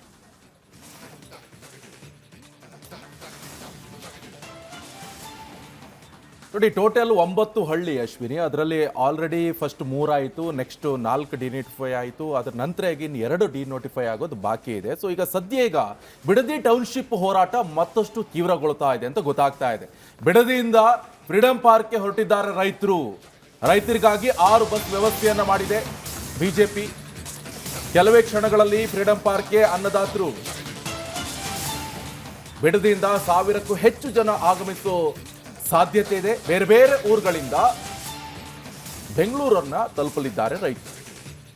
ನೋಡಿ, ಕೇವಲ ಬಿಡದಿಯಿಂದ ಮಾತ್ರ ಅಲ್ಲ, ಸಾಕಷ್ಟು ಬೇರೆ ಬೇರೆ ಜಿಲ್ಲೆಯಿಂದ ಕೂಡ ರೈತರು ಬರ್ತಾ ಇದ್ದಾರೆ ಅಂತ ಗೊತ್ತಾಗ್ತಾ ಇರುವಂಥ ವಿಚಾರ. ಸದ್ಯಕ್ಕೆ ಬಿಜೆಪಿ ನಾಯಕರು ಬಸ್ಸಿನ ವ್ಯವಸ್ಥೆ ಮಾಡಿದ್ದಾರೆ. ಬಿಡದಿಯಲ್ಲಿ ಕೂತ್ಕೊಂಡ್ರೆ ಏನು ಪ್ರಯೋಜನ ಇಲ್ಲ, ಬನ್ನಿ ನೀವು ಫ್ರೀಡಂ ಪಾರ್ಕ್ನಲ್ಲೂ ಪ್ರತಿಭಟನೆ ಮಾಡೋಣ, ಸರ್ಕಾರಕ್ಕೆ ದೊಡ್ಡ ಮಟ್ಟದ ಬಿಸಿ ತಟ್ಟಬೇಕು ಈ ನಿಟ್ಟಿನಲ್ಲಿ ಅಂತ ಇವತ್ತು ಬಿಜೆಪಿ ನಾಯಕರು ದೊಡ್ಡ ಮಟ್ಟದ ಹೋರಾಟಕ್ಕೆ ಇಳಿದಿದ್ದಾರೆ. ಸಾಕಷ್ಟು ಜನ ರೈತರು ಇದರಲ್ಲಿ ಭಾಗಿಯಾಗ್ತಾ ಇದ್ದಾರೆ. ಕೇವಲ ಬಿಡದಿ ಮಾತ್ರ ಅಲ್ಲ, ಬೇರೆ ಬೇರೆ ಡಿಸ್ಟಿಕ್ ಅನ್ನು ಕೂಡ ಬರ್ತಾ ಇದ್ದಾರೆ ಅಂತ ಗೊತ್ತಾಗ್ತಾ ಇದೆ. ಈ ಬಿಡದಿಯಿಂದ ಬರೋರಿಗೆ ಬಸ್ ವ್ಯವಸ್ಥೆ ಕೂಡ ಬಿಜೆಪಿ ಮಾಡ್ತಾ ಇದೆ ಅಂತ ಕೇಳ್ಪಡ್ತಾ ಇದ್ವಿ. ಸದ್ಯ ಇವತ್ತು ಬಿಜೆಪಿ ನಾಯಕರು ಫ್ರೀಡಂ ಪಾರ್ಕ್ನಲ್ಲಿ ಇವತ್ತು ಪ್ರತಿಭಟನೆ ಮಾಡ್ತಾ ಇದ್ದಾರೆ. ನೋಡ್ಬೇಕು ಏನಾಗುತ್ತೆ. ಇನ್ನೊಂದು ಕಡೆಯಲ್ಲಿ ಮಾಜಿ ಪ್ರಧಾನಿ ದೇವೇಗೌಡ ಅವರು ಕೂಡ ಅದನ್ನೇ ಹೇಳ್ತಾ ಇದ್ರು, 3-4 ದಿವಸ ಟೈಮ್ ಕೊಡ್ತೀವಿ, ಇನ್ ಕೇಸ್ ಏನಾದರೂ ಆಗಿಲ್ಲ ಅಂತ ಹೇಳಿದ್ರೆ, ಕೈ ಬಿಟ್ಟಿಲ್ಲ ಅಂತ ಹೇಳಿದ್ರೆ ನಾನೇ ಸ್ವತಃ ಧರಣಿ ಕೂರ್ತೀನಿ ಅಂತ ಹೇಳ್ತಾ ಇದ್ರು. ಇಲ್ಲಿಗ ಕೇವಲ ಬಿಜೆಪಿ ಮಾತ್ರ ಇವಾಗ ಹೋರಾಟಕ್ಕೆ ಇಳಿದಿದೆ. ಆಕ್ಚುಲಿ ಮೈತ್ರಿ ಪಕ್ಷ ಇದೆ, NDA, JDS ಹಾಗೆ ಇದು ಎಲ್ಲ ಒಂದು ಕಡೆ ಅವರು ಕೂಡ ಹೋರಾಟವನ್ನು ಬಿಡದಿಯಲ್ಲಿ ಮಾಡ್ತಾ ಇದ್ದಾರೆ. ಈಗ ಬಿಜೆಪಿಯವರು ಫ್ರೀಡಂ ಪಾರ್ಕ್ನಲ್ಲಿ ಹಮ್ಮಿಕೊಂಡಿದ್ದಾರೆ. ನೋಡಬೇಕು ಯಾವ ರೀತಿಯಾಗಿ ವರ್ಕೌಟ್ ಆಗುತ್ತೆ, ಏನು ಕತೆ. ಟೋಟಲ್ 9 ಹಳ್ಳಿ, ಫಸ್ಟ್ 3 ಹಳ್ಳಿ ಡಿನೋಟಿಫೈ ಮಾಡಿದ್ರು, ಅದಾದ ನಂತರ ಮತ್ತೆ 4 ಮಾಡಿದ್ರು, ಅದಾದ ನಂತರ ಇನ್ನು 2 ಬ್ಯಾಲೆನ್ಸ್ ಇದೆ. ಸೊ ಒಂದಿಷ್ಟು ಜನ ಪರ ವಿರೋಧ ಚರ್ಚೆಗೂ ಕಾರಣ ಆಗ್ತಾ ಇದೆ ಅಶ್ವಿನಿ. ಯಾಕಂತ ಹೇಳಿದ್ರೆ ಒಂದಿಷ್ಟು ಜನ ಓಕೆ ಆಯಿತು, ರೆಡ್ ಝೋನ್ ಇದೆ, ಅದನ್ನ ಇಟ್ಕೊಂಡು ನಾವೇನು ಮಾಡೋಕ್ಕಾಗತ್ತೆ, ನಮ್ಮ ಜಾಗ ಕೊಟ್ಟು ಬಿಟ್ಟಿದ್ವಿ, ನಮಗೆ ಪರಿಹಾರ ಏನಿತ್ತು ಅದನ್ನ ನೀಟಾಗಿ ನಮಗೆ ಕೊಡಿ ಅಂತ ಒಂದಿಷ್ಟು ಜನ ಹೇಳ್ತಾರೆ. ಮೊನ್ನೆ ಇದೇ ವಿಚಾರಕ್ಕೆ ಸಂಭ್ರಮಾಚರಣೆ ಕೂಡ ಆಯಿತು. ಶಾಸಕ ಬಾಲಕೃಷ್ಣ ಅವರು ಹೇಳ್ತಾ ಇರುವಂತಹ ಪ್ರಕಾರ 80% ರೈತರು ಓಕೆ ಕೊಟ್ಟು ಬಿಟ್ಟಿದ್ದಾರೆ, ಇನ್ನೇನೋ 20% ಅದನ್ನ ವಾಪಸ್ ಅವರು ಮನವೊಲಿಕೆ ಪ್ರಯತ್ನ ಆಗತ್ತೆ, ಕೊಡ್ತಾರೆ ಅಂತ ಅವರೊಂದು ವಿಶ್ವಾಸವನ್ನ ವ್ಯಕ್ತಪಡಿಸ್ತಾ ಇದ್ರು. ಇನ್ನೊಂದಿಷ್ಟು ಜನ ಅಲ್ರಿ ಬರ್ಲಿ ಅವರು ಸ್ಪಾಟಿಗೆ, 80% ಅಂತ ಹೇಳಿದ್ರಲ್ಲ, 80% ವಿರೋಧ ಇದೆ ಅಂತ ಹೇಳ್ತಾ ಇದ್ರು. ಆದರೆ ಮುಂದೇನಾಗುತ್ತೆ ಅನ್ನುವಂಥ ಚರ್ಚೆ. ಈಗ ಟೌನ್ಶಿಪ್ ನಿರ್ಮಾಣ ಆದಂಥ ಸಂದರ್ಭದಲ್ಲಿ ಒಂದಿಷ್ಟು ಉದ್ಯೋಗ ಆಗುತ್ತೆ, ಮತ್ತೊಂದು ಮಗದೊಂದು ಅಂತ ಹೇಳ್ಕೊಂಡು ಕಾಂಗ್ರೆಸ್ನ ಒಂದಿಷ್ಟು ಜನ ಶಾಸಕರು ಹೇಳ್ತಾ ಇರುವಂಥದ್ದು. ಸೊ BJP ಹೇಳ್ತಾ ಇದ್ದಾರೆ, ರೈತರ ಭೂಮಿ ನೀವು ಯಾಕೆ ಕಸಿದುಕೊಳ್ತಾ ಇದ್ದೀರಾ? ರೈತರು ಹೇಳ್ತಾ ಇದ್ರು, ನಮ್ಮ ಭೂಮಿ ನಮಗೆ ಬಿಟ್ಕೊಡ್ರಿ, ಸೊ ನಾವೇ ಅಲ್ಲಿ ಇದ್ದಿದ್ವಿ ಅಲ್ವಾ, ಇರ್ತೀವಿ, ನಿಮಗೆ ಕೊಟ್ಟು ನಾವೆಲ್ಲಿ ಹೋಗೋದು, ನೆಕ್ಸ್ಟು ಪರಿಹಾರ ಏನು ಸಿಗುತ್ತೆ, ಅದು ಎಷ್ಟು ಟೈಮ್ ಅಂತ ಬರುತ್ತೆ, ಹಣ ಎಷ್ಟು ಟೈಮ್ ಅಂತ ಬರುತ್ತೆ, 1 ಎಕರೆಗೆ 2 ಕೋಟಿ ಕೊಟ್ರಪ್ಪ, ಟ್ಯಾಕ್ಸ್ ಎಷ್ಟು ಕಟ್ ಆಗುತ್ತೆ, ಇನ್ಕ್ಲೂಡ್ ಟ್ಯಾಕ್ಸ್ ಸೇರಿಸಿ ಕೊಡ್ತಾರಾ? ಅದ್ರ ಬಗ್ಗೆ ಯಾರು ಪ್ರಶ್ನೆ ಮಾಡ್ತಿಲ್ಲ ಅಂತ ಹೇಳ್ಕೊಂಡು ಸಾರ್ವಜನಿಕ ವಲಯದಲ್ಲಿ ಈ ಪ್ರಶ್ನೆ ಕೂಡ ಉದ್ಭವ ಆಗ್ತಾ ಇದೆ. ನೋಡ್ಬೇಕು ಸದ್ಯ ಏನೇನು ಆಗ್ತಾ ಇದೆ ಈ ವಿಚಾರಕ್ಕೆ ಸಂಬಂಧಪಟ್ಟಂತೆ. ನಾವು ಕೂಡ ನಿಮಗೆ ಪ್ರತಿಯೊಂದು ಹಂತದಲ್ಲೂ ಕೂಡ ಸುದ್ದಿಯನ್ನು ಪ್ರಸಾರ ಮಾಡ್ತಾ ಇದ್ವಿ. ಸದ್ಯ ಈಗ ಆರ್ ಅಶೋಕ್ ಅವರು ಕೂಡ ರೈತರ ಜೊತೆ ಮಾತನಾಡ್ತಾ ಇರುವಂಥ ದೃಶ್ಯವನ್ನು ಕೂಡ ನೋಡ್ತಾ ಇರ್ಬೋದು. ಜೊತೆಗೆ ಅವರ ಜೊತೆ ಛಲವಾದಿ ನಾರಾಯಣಸ್ವಾಮಿ ಅವರು ಇದ್ದಾರೆ. ಸಾಕಷ್ಟು ಜನ BJPಯವರು ತೀವ್ರ ವಿರೋಧವನ್ನು ವ್ಯಕ್ತಪಡಿಸ್ತಾ ಇದ್ದಾರೆ, ರೈತರು ವಿರೋಧವನ್ನು ವ್ಯಕ್ತಪಡಿಸ್ತಾ ಇದ್ದಾರೆ. ಫಸ್ಟ್ ರೈತರು 400 ರಿಂದ 500 ದಿನಗಳ ನಿರಂತರವಾದಂಥ ಹೋರಾಟ, ಯಾರು ಕೂಡ ಅದಕ್ಕೆ ಧ್ವನಿ ಎತ್ತಿಲ್ಲ. ಅದಾದ ನಂತರ ರಾಜಕೀಯ ನಾಯಕರು ಕೂಡ ಧ್ವನಿ ಎತ್ಕೊಂಡು ಬಂದರು. ಇಮಿಡಿಯೇಟ್ ಆಗಿ ಅದ್ರ ಬಗ್ಗೆ ಸಾಕಷ್ಟು ಪ್ರತಿಭಟನೆಯನ್ನು ಕೂಡ ನಡೆಸಿದ್ರು. ಸಾಕಷ್ಟು ಜನರು ಕೂಡ ಮನೆ ಸರ್ವೆಗೆ ಹೋದಂಥ ಸಂದರ್ಭದಲ್ಲಿ ಏನೇನಾಯಿತು ಅಂತ ನಾವು ನೋಡಿದ್ವಿ. ಅಲ್ಲಿ ಸರ್ವೆ ಬಂದಂಥ ಅಧಿಕಾರಿಗಳ ಮೇಲೆ ಪೊರಕೆ ಸೇವೆ, ಅದ್ರ ಜೊತೆ ಕಲ್ಲೇಟು ಎಲ್ಲವೂ ಕೂಡ ಆಯಿತು. ಸಾಕಷ್ಟು ಜನ ರೈತರ ಮೇಲೂ ಕೂಡ FIR ಕೂಡ ದಾಖಲಾಯಿತು. ಇದು ಒಂದು ಕಡೆ ಆದರೆ ಮೊನ್ನೆ DK ಶಿವಕುಮಾರ್ ಅವರು ಮಾತಾಡ್ತಾ ಹೇಳ್ತಾ ಇದ್ರು, ಇದು ನನ್ನ ಕನಸಿನ ಯೋಜನೆ ಖಂಡಿತವಾಗ್ಲೂ ಅಲ್ಲ ಅನ್ನುವಂಥದ್ದು. ಆ ನಿಟ್ಟಿನಲ್ಲಿ ಇದು ನನ್ನ ಕನಸಿನ ಯೋಜನೆ ಅಲ್ಲ, ಈಗಾಗಲೇ ಆರಂಭ ಆದಂಥ ಯೋಜನೆ. ಹಾಗಾಗಿ ಈಗ ಈ ಪ್ರತಿಭಟನೆ ಇದೆಯಲ್ಲ, ಇದು ಎಲ್ಲಿಗೆ ಹೋಗಿ ಮುಟ್ಟುತ್ತೆ ಅನ್ನೋದನ್ನ ಕಾದು ನೋಡಬೇಕಿದೆ. ಬಿಡದಿ ಟೌನ್ಶಿಪ್ ಕೈ ಬಿಡಬೇಕು ಅಂತ ಆಗ್ರಹಿಸಿ ರಾಜ್ಯ ಸರ್ಕಾರದ ವಿರುದ್ಧ ಈಗ BJP ಪ್ರತಿಭಟನೆಯನ್ನು ನಡೆಸೋದಕ್ಕೆ ಎಲ್ಲ ರೀತಿಯ ಸಿದ್ಧತೆಗಳನ್ನು ನಡೆಸಿದೆ. ಇವತ್ತಿಡೀ ದಿನ ಫ್ರೀಡಂ ಪಾರ್ಕ್ನಲ್ಲಿ ರೈತರ ಪರವಾಗಿ ಧ್ವನಿಯನ್ನು ಎತ್ತಲಿದೆ BJP. ಬಿಡದಿ ಟೌನ್ಶಿಪ್ ಅನ್ನ ವಿರೋಧ ಮಾಡ್ತಾ ಇರುವಂಥ ರೈತರಿದ್ದಾರಲ್ವಾ, ಅವರು ಕೂಡ ಈ ಪ್ರತಿಭಟನೆಯಲ್ಲಿ ಭಾಗಿಯಾಗ್ತಾರೆ. ಇನ್ನೇನು 10 ಗಂಟೆಗೆ ಈ ಪ್ರತಿಭಟನೆ ಆರಂಭ ಆಗುತ್ತೆ ಅನ್ನುವಂಥ ಮಾಹಿತಿ ಇದೆ. ಇದಕ್ಕೆ ಸಂಬಂಧಪಟ್ಟಂತೆ ಓವರ್ ಆಲ್ ವರದಿಯೊಂದಿದೆ, ನೋಡ್ಕೊಂಡ್ಬನ್ನಿ.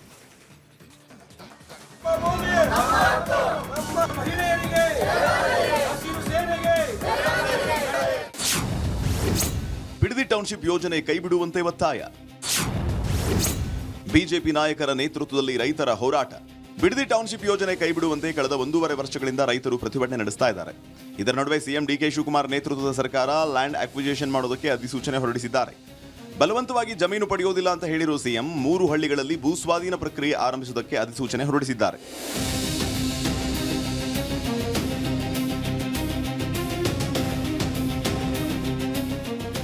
ಬಿಡದಿ ರೈತರ ಧ್ವನಿಯಾಗಿ ನಿಲ್ಲುವುದಕ್ಕೆ ರಾಜ್ಯ ಬಿಜೆಪಿ ನಿರ್ಧಾರ ಮಾಡಿದ್ದು, ಇವತ್ತು ಬೆಳಗ್ಗೆ 10 ಗಂಟೆಯಿಂದ ಸಂಜೆ 6 ಗಂಟೆಯವರೆಗೂ ಬೃಹತ್ ಪ್ರತಿಭಟನೆ ಆಯೋಜಿಸಿದೆ.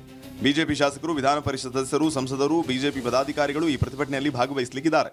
ಆದರೆ ಇಲ್ಲಿ ಇವತ್ತು ರೈತ ತನ್ನ ಜಮೀನನ್ನು ಉಳಿಸ್ಕೊಳ್ಳೋಕ್ಕೆ ತನ್ನ ಪ್ರತಿಭಟನೆಯನ್ನು ತನ್ನ ಸ್ಥಳದಲ್ಲಿ ಮಾಡ್ತಿರ್ಬೇಕಾದ್ರೆ ಅಂಥ ವ್ಯಕ್ತಿಗಳ ಮೇಲೆ ಇವತ್ತು ಕೇಸನ್ನು ದಾಖಲು ಮಾಡಿರುವಂಥದ್ದು ಸಂಪೂರ್ಣವಾಗಿ ಖಂಡನೀಯ. ಹಾಗಾಗಿ ಇದನ್ನು ಹಿಂದೆ ಪಡಿಬೇಕು ಅನ್ನೋಂಥದ್ದು ಬಹಳ ಸ್ಪಷ್ಟವಾಗಿ ಭಾರತೀಯ ಜನತಾ ಪಾರ್ಟಿಯ ಒಂದು ಒತ್ತಾಯ. ಹಾಗಾಗಿ ನಾಳೆ ಎಲ್ಲರೂ ಸೇರಿ ಫ್ರೀಡಂ ಪಾರ್ಕಲ್ಲಿ ಒಂದು ಪ್ರತಿಭಟನೆಯನ್ನು ದಿನವಿಡೀ ಮಾಡುವಂಥದ್ದಾಗ್ತಿದೆ. ಹಾಗೆ ಒಂದು ರೈತರನ್ನ ಸರಿಯಾಗಿ ಸಮಾಲೋಚನೆಗಳನ್ನು ಮಾಡಿ ವಿಶ್ವಾಸಕ್ಕೆ ತಗೊಳ್ಳುವಂಥ ಪ್ರಯತ್ನವನ್ನು ಮಾಡೋದ್ರಲ್ಲೂ ಈ ಸರ್ಕಾರ ಸಂಪೂರ್ಣವಾಗಿ ವಿಫಲವಾಗಿರುವಂಥದ್ದು ಭಾಳ ಸ್ಪಷ್ಟವಾಗಿದ್ದು ಕಾಣುವಂಥದ್ದು. ಇನ್ನು ನಿನ್ನೆ ಬಿಡದಿಗೆ ಭೇಟಿ ನೀಡಿದ ವಿಪಕ್ಷ ನಾಯಕ ಆರ್ ಅಶೋಕ್ ಮತ್ತು ಮೇಲ್ಮನೆ ವಿಪಕ್ಷ ನಾಯಕ ಛಲವಾದಿ ನಾರಾಯಣಸ್ವಾಮಿ ರೈತರ ಮನೆಗಳಿಗೆ ಭೇಟಿ ನೀಡಿ ಅವರ ಜೊತೆ ಸಮಾಲೋಚನೆ ನಡೆಸಿದರು. ಸರ್ವೆ ಮಾಡೋದಕ್ಕೆ ಹೋಗಿದ್ದ ಅಧಿಕಾರಿಗಳ ವಿರುದ್ಧ ಆಕ್ರೋಶ ವ್ಯಕ್ತಪಡಿಸಿದ ರೈತರ ಮೇಲೆ FIR ಹಾಕಿದ್ದು, ರೈತರ ಬಂಧನ ಮಾಡಿದರೆ ಪೊಲೀಸ್ ಠಾಣೆಗೆ ಮುತ್ತಿಗೆ ಹಾಕುವುದಾಗಿ ಎಚ್ಚರಿಕೆ ನೀಡಿದರು.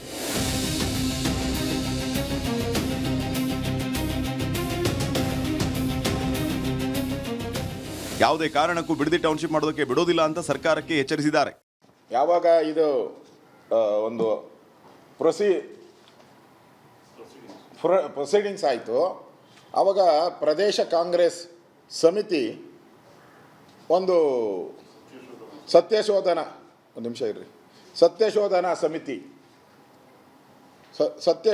ಸಮಿತಿ ಅದರಲ್ಲಿ ಉಗ್ರ ಈ ಬಗ್ಗೆ ಮಾಹಿತಿ ಕೊಡ್ತಾರೆ ನನ್ನ ಸಹೋದ್ಯೋಗಿ ರಂಜಿತ್ ಶಿರ್ಯಾರ್. ಈಗ ಪ್ರತಿಭಟನೆ ಆಗ್ತಾ ಇರುವಂತಹ ಸ್ಥಳದಲ್ಲೇ, ಜೊತೆಗೆ ಅಲ್ಲಿ ಏನೇನು ಆಗ್ತಾ ಇದೆ ಎಲ್ಲವನ್ನೂ ಕೂಡ ಮಾಹಿತಿಯನ್ನು ಕೊಡ್ತಾರೆ.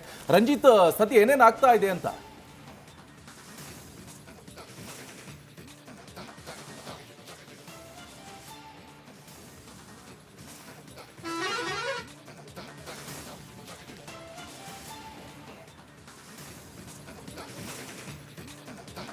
Nikesh Kothari, greater Bengaluru township integrated township ವಿರುದ್ಧದ ಹೋರಾಟ ತೀವ್ರ ಸ್ವರೂಪ ಪಡೆದುಕೊಳ್ತಾ ಇದೆ.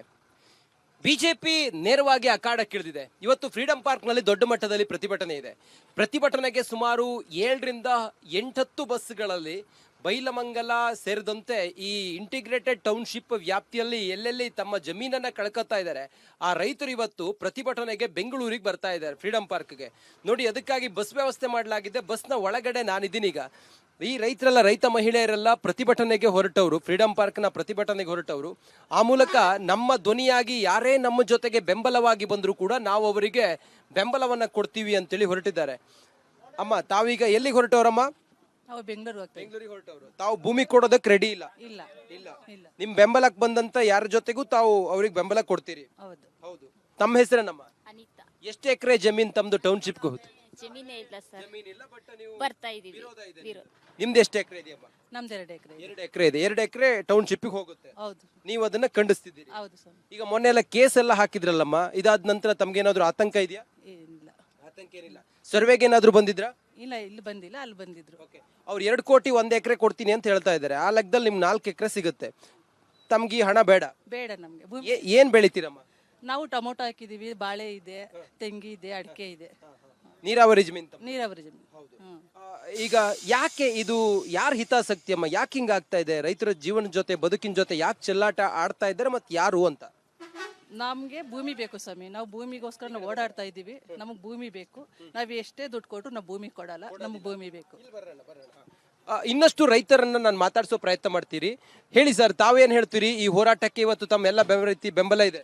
ಇವತ್ತು ಫ್ರೀಡಂ ಪಾರ್ಕಲ್ಲಿ ಬಹಳ ದೊಡ್ಡ ಮಟ್ಟದಲ್ಲಿ ಒಂದು 5,000ದಿಂದ ಒಂದು 6,000 ಜನ ಸೇರೋ ನಿರೀಕ್ಷೆ. ಯಾವ್ಯಾವ ಊರಿಂದೆಲ್ಲ ಬಂದಿದ್ದೀರಿ ಸರ್? ಈ ಬೈರ್ಮಂಗಲ, ಬನಗಿರಿ, ಕಂಚಕಾರನಹಳ್ಳಿ, ಕೋಡಿಪಳ್ಯ, ಬೈರ್ಮಂಗಲ, ಕೋಡಹಳ್ಳಿ, ಹೊಸೂರು, ಹಳ್ಳಾಳ್ಸಂದ್ರ ಎಲ್ಲ ಗ್ರಾಮದ ಇಲ್ಲಿ ಏನು ಈ ಕಂಚಕಾರನಹಳ್ಳಿ ಪಂಚಾಯಿತಿ ಮತ್ತು ಬೈರ್ಮಂಗಲ ಪಂಚಾಯಿತಿಗೆ ಎಷ್ಟು ಹಳ್ಳಿಗಳು ಸೇರವೆ ಅಷ್ಟು ಹಳ್ಳಿ ಜನನೂ ಕೂಡ ಬರ್ತಾ ಇದ್ದಾರೆ. ಯಾವ್ಯಾವ ಮೂಲೆಯಿಂದ ತಮ್ಮನ್ನೆಲ್ಲ ಕರ್ಕೊಂಡು ಬರ್ತಾ ಇದ್ದಾರೆ? ಈಗ ಎಲ್ಲ ಈಗ ಯಾದಗಿರಿ ಎಲ್ಲ ಕಡೆಯಿಂದನೂ ಬರ್ತಾ ಇದ್ದಾರೆ. ನಿಮ್ಗೆಲ್ಲ ಬೆಂಬಲ ಬೇರೆ ಬೇರೆ ಕಡೆ ರೈತರೆಲ್ಲ ಕೊಡ್ತಾ ಇದ್ದಾರೆ. ತಮ್ಗೊಂದು ಧೈರ್ಯ ಬಂದಿದೆಯಾ? ನಮಗೆ ರೈತರದ್ದು ಬೆಂಬಲ ಚೆನ್ನಾಗಿದೆ. ಎಲ್ಲ ಮೈಸೂರು ಆಗಿರ್ಬೋದು, ಮಂಡ್ಯ ಆಗಿರ್ಬೋದು, ಯಾದಗಿರಿ ಆಗಿರ್ಬೋದು, ಥ್ರೂಔಟ್ ಕರ್ನಾಟಕದಲ್ಲಿ ಏನು ಎಲ್ಲ ರಾಜಕೀಯ ಸ್ವರೂಪ ಪಡ್ಕೊಳ್ತಾ ಇದೆಯಾ ಅಣ್ಣ? ಇದು ಹೇಳ್ಬೇಕು ಅಂದ್ರೆ ರಾಜಕೀಯ ಸ್ವರೂಪ ಇರಲಿ, ನಮಗೆ ರೈತರ ಬೆಂಬಲ ಚೆನ್ನಾಗಿ. ಡಿ ಕೆ ಶಿವಕುಮಾರ್ ಮಾಡ್ತಿರೋ ಸರಿ ಇದು ತಪ್ಪಿದೆಯಾ? ಅವರು ಮಾಡ್ತಾ ಇರೋದು ಸರಿ ಇಲ್ಲ. ಅವ್ರದ್ದೇ ಜಮೀನ್ ಇದೆಯಂತಲ್ಲ, ಲ್ಯಾಂಡ್ ಮಾಫಿಯಾ ಅಂತಲ್ಲ ಸುದ್ದಿ, ವಿಚಾರ ವಿರೋಧ ಇದೆಯಲ್ಲ. ಅವ್ರು ಯಾಕೆ ಗೊತ್ತಾ ಇಲ್ಲೇ ಮಾಡಬೇಕು ಅಂತ ನಿರೀಕ್ಷೆ ಇರೋದು. ಇಲ್ಲಿ ಕರನಹಳ್ಳಿ, ಕೊಡಿಯಾಲ್ ಕರನಹಳ್ಳಿ ಇದೆಯಲ್ಲ, ಅಲ್ಲಿ ಒಂದು ಸೈಟ್ ಬಂದವರು 30-40 30-40 ಸೈಟ್ ಬಂದು ಎಷ್ಟು ಲಕ್ಷಕ್ಕೆ ಮಾರ್ತಾ ಇದ್ದಾರೆ ಗೊತ್ತಾ? 40 ಲಕ್ಷಕ್ಕೆ ಮಾರ್ತಾ ಇದ್ದಾರೆ. ಪರ ಕೆಲವ್ರು ನಾವು ಭೂಮಿ ಕೊಡ್ತೀವಿ ಅಂತೇಳಿ ಹೇಳ್ತಾರಲ್ಲ, ನಾವು ಅದು ಯಾಕಾಗಿ, ಏನಕ್ಕಾಗಿ, ಮತ್ತೆ ಅವ್ರ ವಿಚಾರ ಏನು ಅಂತ? ಅವ್ರು ಕೊಡೋರು 10% ಇಲ್ಲ. ನಾವು ಕೊಡದೇ ಇರೋರು, ವಿರೋಧ ಮಾಡ್ತಾ ಇರೋರು 90% ಇದ್ದೀವಿ. ಅವ್ರು ಹೇಳ್ತಾ ಇರೋದೇನೋ ನಾವೇ 80% 90% ಇದ್ದೀವಿ ಅಂತ ಹೇಳ್ತಾರೆ. ಅದೆಲ್ಲ ಸುಳ್ಳು. ಫೈನಲ್ ನೋಟಿಫಿಕೇಶನ್ ಆಗಿದೆಯಲ್ಲ, ಅದಕ್ಕೇನು ಹೇಳ್ತೀರಿ? ಅವ್ರು ಮಾಡಿರೋದು ನಮಗೆ ಭಾರಿ ಅನ್ಯಾಯ. ಅವ್ರು ಮಾಡ್ತಾ ಇರೋದು ಸರಿ ಇಲ್ಲ. ಅವರು ತಕ್ಷಣವೇ ಇದನ್ನು ಡಿನೋಟಿಫಿಕೇಶನ್ ಮಾಡಬೇಕು, ಕೈ ಬಿಡಬೇಕು. ಕೈ ಬಿಡಲಿಲ್ಲ ಅಂದರೆ ಉಗ್ರ ಹೋರಾಟ. ರೈತರು ವಿರೋಧ ಮಾಡಿಕೊಂಡು ಅಂತ ಗುಂಡೂರಾವ್ ಸರ್ಕಾರನೇ ಉಳಿಲಿಲ್ಲ. ರೈತ ವಿರೋಧಿ ಸರ್ಕಾರ ಗುಂಡೂರಾವ್. ಅವಾಗ 6 ಗುಂಡೂರಾವ್ ಒಳ್ಳೆ ಬೆಲೆ ಕೊಟ್ಟರೆ ತಮ್ಮ ಜಮೀನು ಕೊಡ್ತೀರಾ? ಅವ್ರು ಏನೇ ಬೆಲೆ ಕೊಟ್ರು, ಅವ್ರು ಎಷ್ಟೇ ಕೋಟಿ ಕೊಡ್ತೀನಿ ಅಂದ್ರೂ ನಾವು ಜಮೀನು ಕೊಡೋದಿಲ್ಲ. ನಮ್ಮ ಭೂಮಿ ನಮ್ಮ ಹಕ್ಕು. ಅಣ್ಣ ಇರ್ರಿ ಅವ್ರು ಬರ್ತಾರೆ, ನೀವು ತಲೆ ಕೆಡಿಸ್ಕೋಬೇಡ್ರಿ. ತಮ್ಮ ಹೆಸರೇನು? ನಮ್ಮ ಹೆಸರು ನಾಗರಾಜು ಅಂದ್ಬಿಟ್ಟು. ನಾಗರಾಜು ಅವರು ಎಲ್ಲಿಂದ, ಯಾವ ಊರು? ತಮ್ದು ಎಷ್ಟು ಎಕರೆ ಹೋಗುತ್ತೆ ಈ ಟೌನ್ಶಿಪ್ಗೆ? ಟೌನ್ಶಿಪ್ ನಮ್ದು ಒಂದು 3 ಎಕರೆ ಹೋಗಿದೆ. ಈಗ ಕೆಲವರು ಪರವಾಗಿದ್ದಾರಲ್ಲಣ್ಣ, ಅವ್ರಿಗೆ ಯಾಕೆ ತೊಂದರೆ ಆಗ್ತಿಲ್ವ? ನಿಮ್ಮ ಹಾಗೆ ಅವರು ರೈತರಲ್ವಾ? ನಾವು ಪರವಾಗಿರೋರು ಕೊಡಬೇಡಿ ಅಂತ ಯಾರಿಗೂ ಹೇಳ್ತಾ ಇಲ್ಲ. ನಾವು ಇವತ್ತು ಅವ್ರನ್ನೇ ಕೊಟ್ಕೊಳ್ಳಿ ಅಂತ ಹೇಳ್ತಾ ಇದ್ದೀವಿ. ಪರವಾಗಿರೋ ಸರ್ವೆ ಮಾಡಕ್ಕೆ ಬಂದಾಗ ಜಿಲ್ಲಾಧಿಕಾರಿ ಆಗಲಿ, ಮುಖ್ಯಮಂತ್ರಿ ಆಗಲಿ, ನಾವು ವಿರೋಧವಾಗಿರೋರಿಗೆ ಜಮೀನು ಸರ್ವೆ ಮಾಡಿ. ಫೈನಲ್ ನೋಟಿಫಿಕೇಶನ್ ಹಾಕಿದ್ಯಾ ತಮ್ಮದು? ನಮ್ಮ ಭೂಮಿಗೆ ಇನ್ನೂ ಆಗಿಲ್ಲ. ನಮ್ದು ಇನ್ನೂ ಆಗಿಲ್ಲ. ಅವ್ರು ನಮಗೆ ಒಂದು DC ಕಡೆಯಿಂದ ಒಂದು ಲೆಟ್ರ್ ಕೊಡಬೇಕು. ಏನಂತ ಕೊಡಬೇಕು ಹೇಳಿ? ನಮಗೆ ನಿಮ್ಮ ಜಮೀನು ಸ್ವಾಧೀನ ಮಾಡ್ಕೊಳ್ಳೋದಿಲ್ಲ, ಒಪ್ಕೊಂಡಿದ್ದವ್ರ ಮಾತ್ರ ನಾವು ಸರ್ವೆ ಮಾಡ್ಕೊತೀವಿ, ಬೇಡ ಅಂದ್ರೆ ನೀವು ಕೈ ಬಿಡ್ತೀವಿ ಅಂದ್ಬಿಟ್ಟು ಒಂದು ನಮ್ಮ ಹಿಂಬರಹ ಬರ್ಕೊಡ್ಬೇಕು. ಅವಾಗ ನಾವು ಹೋರಾಟ ನಿಲ್ಲಿಸ್ತೀವಿ. ಈಗ ನೀವು ಹಾಗಾದ್ರೆ ಅಭಿವೃದ್ಧಿ ವಿರುದ್ಧವಾಗಿದ್ದೀರಾ? ರೈತರೆಲ್ಲ ಇಲ್ಲಿ ಬೆಂಗಳೂರಿಗೆ ಪರ್ಯಾಯವಾಗಿ ಅಥವಾ ಬೆಂಗಳೂರಿನ ರೀತಿಯಲ್ಲಿ ಇಲ್ಲಿ ಅಭಿವೃದ್ಧಿ ಆಗುತ್ತೆ ಅನ್ನೋದಾದ್ರೆ ಆ ಅಭಿವೃದ್ಧಿಗೆ ನೀವು ವಿರೋಧವಾಗಿದ್ದೀರಾ ಹೇಗೆ? ಅಭಿವೃದ್ಧಿ ವಿರೋಧನೇ ಸ್ವಾಮಿ. ನಮಗೆ ಅಭಿವೃದ್ಧಿ ಏನೂ ಆಗಲ್ಲ. ನಾವೀಗೇನೆ ಎಲ್ಲ ಅಭಿವೃದ್ಧಿಗಳಾಗಿದ್ದೀವಿ. ಎಲ್ಲ ಇದ್ರಾಗೂ ಎಲ್ಲ ಪ್ರತಿಯೊಬ್ಬರು ರೈತರುಗಳೆಲ್ಲ ಚೆನ್ನಾಗಿದ್ದಾರೆ, ಏನು ತೊಂದರೆ ಇಲ್ಲ. ಈಗ ಅವರು ಅಭಿವೃದ್ಧಿ ಮಾಡೋ ಕೆಲಸ ನಮಗೆ ಬೇಡ, ರೈತರುಗಳು ಮಾಡ್ಕೊಂಡವ್ರೆ. ನಮ್ಮ ಭೂಮಿ ಒಂದು ಬಿಟ್ಟರೆ ಅದೇ ಅಭಿವೃದ್ಧಿ ಸಾಕು ನಮಗೆ. ಅದೇ ಈಗ ಕುಮಾರಸ್ವಾಮಿ ಅವರು ಇದ್ರಲ್ಲಿ ರಾಜಕಾರಣ ಮಾಡ್ತಿದ್ದಾರೆ ಅನ್ನೋ ಆರೋಪ ಇದೆಯಲ್ಲ ಸರ್? ಸ್ವಾಮಿ, ನಮ್ಮ ಕುಮಾರಸ್ವಾಮಿ ಅಂದರೆ ನಮ್ಮ ಸ್ಥಳೀಯ ನಮ್ಮ ನಾಯಕರವರು, ಅವರು ನಮಗೆ ಸಪೋರ್ಟ್ ಇಲ್ಲ ಅಂತೆಲ್ಲ ಸಪೋರ್ಟ್ ಕೊಡ್ತಾವ್ರೆ. ಆದ್ರೂ ಅವ್ರು ಯಾರನ್ನೂ ನಾವು ಇದು ಮಾಡ್ತಾ ಇಲ್ಲ. ನಾವೇನು ಡೈರೆಕ್ಟಾಗಿ ರೈತರುಗಳನ್ನೇ ಇದು ಮಾಡ್ತಾ ಇರೋದು. ಒಗ್ಗಟ್ಟಾಗಿರ್ತೀರಿ. ಕೇಸು ಕಂಪ್ಲೇಂಟ್ ಎಲ್ಲ ಆಯ್ತಲ್ಲ? ಆಗಲಿ ಸ್ವಾಮಿ, ಕೇಸ್ ಆಗಲಿ, ಎಷ್ಟು ಕೇಸ್ ಆಯ್ತವೆ. ಈ ರೈತರ ಮೇಲೆ ಕೇಸ್ ಹಾಕೊಳ್ಳಿ, ಏನು ತೊಂದರೆ ಇಲ್ಲ ನಮಗೆ. ಕೇಸ್ಗಳು ಹಾಕೊಳ್ಳಿ ಅವರು. ಹಾಂ, ಥ್ಯಾಂಕ್ ಯು. ನೋಡಿ, ಇದು ರೈತ ಮಹಿಳೆಯರು ಹೇಳ್ತಿರುವಂತ ಮಾತು. ಅಮ್ಮ, ತಾವೆಲ್ಲಿಂದ ಬಂದಿದ್ರಿ? ನಾವು ಹೌದಾ? ತಮ್ದು ಜಮೀನು ಹೋಗುತ್ತಮ್ಮ? ಇದೆ, ನಮ್ದು ಜಮೀನಿದೆ. ತಾವೆಲ್ಲ ರೈತ ಮಹಿಳೆಯರ ಜೊತೆ ಆಗಿರ್ತೀರಿ. ಮೊನ್ನೆ ಪೊರ್ಕೆ ಹಿಡ್ಕೊಂಡೆಲ್ಲ ಗಲಾಟೆ ಮಾಡಿ ತಪ್ಪಲ್ವ ಅದು? ಯಾಕೆ ಅವರು ನಮಗೆ ಏನೋ ವಿಷ ಮುಟ್ಟಿಸ್ತಿರನೇನೆ, ಇಲ್ಲ ಕಳ್ಳತನದಿಂದ ಆ ಕಡೆಯಿಂದ ಬಂದಿದ್ದಾರೆ. ಡೈರೆಕ್ಟಾಗಿ ಬರ್ಬೋದಾಗಿತ್ತಲ್ಲ ಅವರು. ಡೈರೆಕ್ಟಾಗಿ ಬರ್ದಿರೋ ಆ ಕಡೆಯಿಂದ ಬಂದು ಇಲ್ಲಿ ರೈತರ ಸಂಘದ ಹತ್ರ ಸ್ವಲ್ಪ ಜನ ಮಾತಾಡ್ತಾ ಇದ್ದಾರೆ. ಕೆಲವೊಂದು ಅಧಿಕಾರಿಗಳು ಆ ಕಡೆ ಹೋಗಿ ಕಳ್ಳತನದಿಂದ ಸರ್ವೆ ಮಾಡ್ತಾ ಇದ್ದಾರೆ. ಇದು ನ್ಯಾಯನಾ? ಅದಕ್ಕೆ ಅವ್ರಿಗೆ ವಿಷಯ ಗೊತ್ತಾಗಿ ಎಲ್ರೂ ಪೊರ್ಕೆ ತಗೊಂಡು ಈಗ ಸರ್ಕಾರಕ್ಕೆ ಏನ್ ಹೇಳ್ತೀರಿ? ನಿಮ್ಮ ಹೋರಾಟ, ನಿಮ್ಮ ಪ್ರತಿಭಟನೆ ಸುಮಾರು ಒಂದು ವರ್ಷದಿಂದ 450 ದಿನಕ್ಕಿಂತಲೂ ಹೆಚ್ಚು ಈಗ ಈ ಹಂತಕ್ಕೆ ಬಂದಿದೆ. ಏನ್ ಹೇಳ್ತೀರಿ ಸರ್ಕಾರಕ್ಕೆ? ಭೂಸ್ವಾಧೀನ ಕೈ ಬಿಡೋ ತನಕ ನಾವು ಈ ಹೋರಾಟ ನಿಲ್ಸೋದಿಲ್ಲ. ಎಲ್ಲಿ ತನಕ ಅವರು ಕೈ ಬಿಡೋದಿಲ್ಲ ಅಲ್ಲಿ ತನಕನೂ ನಾವು ಹೋರಾಟ ಮಾಡ್ತಾನೆ ಇರ್ತೀವಿ. ಇದು ಈ ಹೋರಾಟ ಇವತ್ತು ಈ ಹೊತ್ತಿಗೆ ನಿಕೇಶ್ ಕೊಠಾರಿ ಬೆಂಗಳೂರು ಫ್ರೀಡಂ ಪಾರ್ಕ್ ಅಂಗಳವನ್ನ ತಲುಪುತ್ತಿದೆ. ರೈತ ಮಹಿಳೆಯರು ಒಂದೇ ಮಾತು, ನಮ್ಮ ಭೂಮಿಯನ್ನು ನಾವು ಕೊಡೋದಿಲ್ಲ ಅಂತ ಹೇಳ್ತಾ ಇದ್ದಾರೆ. ಸದ್ಯ ಇವತ್ತಿನ ಹೋರಾಟಕ್ಕೆ ಬೆಂಬಲವನ್ನ ಸೂಚಿಸಿ ಇವರೆಲ್ಲರೂ ಕೂಡ ಈಗ ಫ್ರೀಡಂ ಪಾರ್ಕ್ಗೆ ಬಿಜೆಪಿಯವರ ಜೊತೆಗೆ ಸೇರಿಕೊಂಡು ಸರ್ಕಾರದ ಮೇಲೆ ಒತ್ತಡವನ್ನ ಹೇರೋದಕ್ಕೆ ಹೊರಟಿದ್ದಾರೆ Nikesh Kothari. Okay, thank you Ranjith ನಿಮ್ಮಲ್ಲ ಮಾಹಿತಿಗೆ. ಸಚಿವ ಸಂಪುಟ ವಿಸ್ತರಣೆ ಮಾಡುವಂತಹ ಉದ್ದೇಶದಿಂದ ಬಿಕೆ ಹರಿಪ್ರಸಾದ್, ಡಿಕೆ ಶಿವಕುಮಾರ್, ಸಿದ್ದರಾಮಯ್ಯ ಸೇರಿದಂತೆ ರಾಜ್ಯದ ಎಲ್ಲಾ ನಾಯಕರು ಕೂಡ ದೆಹಲಿಗೆ ಹೋಗಿದ್ದಾಯಿತು. ಇನ್ನೇನು ಸಚಿವ ಸಂಪುಟ ವಿಸ್ತರಣೆ ಆಗೇ ಬಿಡುತ್ತೆ ಅಥವಾ 20 ಸಚಿವರ ಹೆಸರುಗಳು ಬಂದೇ ಬಿಡುತ್ತೆ ಅನ್ನುವಂಥ ಒಂದಷ್ಟು ನಿರೀಕ್ಷೆಗಳಿದ್ವು. ಆದರೆ ಆ ರೀತಿ ಆಗಿಲ್ಲ. ಈ ಸಂಪುಟ ಸರ್ಕಸ್ ಇನ್ನೂ ಮುಂದುವರೆದಿದೆ. KC ವೇಣುಗೋಪಾಲ್ ಜೊತೆಗೆ ರಾಜ್ಯ ನಾಯಕರು ಸಭೆಯನ್ನು ನಡೆಸಿದ್ದಾರೆ. ಜೊತೆಗೆ ದೆಹಲಿಯಲ್ಲೇ ಉಳಿದಿದ್ದಾರೆ ಸಿಎಂ ಡಿಕೆ ಶಿವಕುಮಾರ್, ಮಾಜಿ ಸಿಎಂ ಸಿದ್ದರಾಮಯ್ಯ ಹಾಗೆ ಬಿಕೆ ಹರಿಪ್ರಸಾದ್. ಕರ್ನಾಟಕ ಭವನಕ್ಕೆ ಡಿಕೆ ಶಿವಕುಮಾರ್, ಸಿದ್ದರಾಮಯ್ಯ ಎಲ್ಲರೂ ಕೂಡ ವಾಪಸ್ಸಾಗಿದ್ದಾರೆ. ಇವತ್ತು ಬೆಳಗ್ಗೆ 11 ಗಂಟೆಗೆ ಬೆಂಗಳೂರಿಗೆ ವಾಪಸ್ಸಾಗುವಂಥ ಸಾಧ್ಯತೆ ಇದೆ ಅನ್ನುವಂಥ ಮಾಹಿತಿ ಈಗ ಸದ್ಯಕ್ಕಿದೆ. ಸಂಪುಟ ಸೇರಬೇಕು ಅನ್ನುವಂಥ ನಿಟ್ಟಿನಲ್ಲಿ ಸಾಕಷ್ಟು ಕಸರತ್ತುಗಳನ್ನು ಅನೇಕ ಶಾಸಕರು ಈಗಾಗಲೇ ನಡೆಸ್ತಾ ಇದ್ದಾರೆ. ಈ ಬಾರಿ ಮಂತ್ರಿ ಆಗಲೇಬೇಕು ಅನ್ನುವಂಥ ನಿಟ್ಟಿನಲ್ಲಿ ಬಣ್ಣ ತೊಟ್ಟಿರುವಂಥ ಶಾಸಕರು ಕೂಡ ಅನೇಕರಿದ್ದಾರೆ. ಸಚಿವಾಕಾಂಕ್ಷಿಗಳು ಕೂಡ ದೆಹಲಿಗೆ ದೌಡಾಯಿಸಿದ್ರು, ಆದರೆ ಯಾವುದೇ ರೀತಿಯ ಪ್ರಯೋಜನ ಆಗಿಲ್ಲ. ಇನ್ನು ಫೈನಲ್ ಆಗಿ ಯಾರು ಯಾವ ಪಟ್ಟಿ ಅಂಗೀಕೃತ ಆಯಿತು ಅನ್ನೋದು ಕೂಡ ಆಗಿಲ್ಲ. ಈ ಸಚಿವ ಸಂಪುಟ ಸರ್ಕಸ್ ಇನ್ನೂ ಕೂಡ ಮುಂದುವರೆದಿದೆ. ಇವತ್ತು 11 ಗಂಟೆಗೆ ನಾಯಕರೆಲ್ಲರೂ ಕೂಡ ವಾಪಸ್ ಆಗ್ತಾ ಇದ್ದಾರೆ ಬೆಂಗಳೂರಿಗೆ ಅನ್ನುವಂಥ ಮಾಹಿತಿ ಈಗ ಸದ್ಯಕ್ಕಿದೆ. ಅನೇಕರು ಸಂಪುಟ ಸೇರೋದಕ್ಕೆ ಲಾಬಿಯನ್ನು ಕೂಡ ನಡೆಸಿದ್ದಾರೆ. ಅದೆಲ್ಲವೂ ಕೂಡ ಒಂದು ಕಡೆ ಆದರೆ ಮತ್ತೊಂದು ಕಡೆಯಲ್ಲಿ 20ರ ಒಳಗಾಗಿ ಸಚಿವ ಸಂಪುಟ ವಿಸ್ತರಣೆ ಆಗೇ ಬಿಡುತ್ತೆ ಅನ್ನುವಂಥ ನಿರೀಕ್ಷೆಗಳಿದ್ವು. ಆದರೆ ಅಲ್ಲಿವರೆಗೂ ಕೂಡ ಆಗೋದಿಲ್ಲ ಅನ್ನುವಂಥ ಒಂದಷ್ಟು ಸೂಚನೆಗಳು ಈಗ ಸಿಕ್ಕಿದೆ.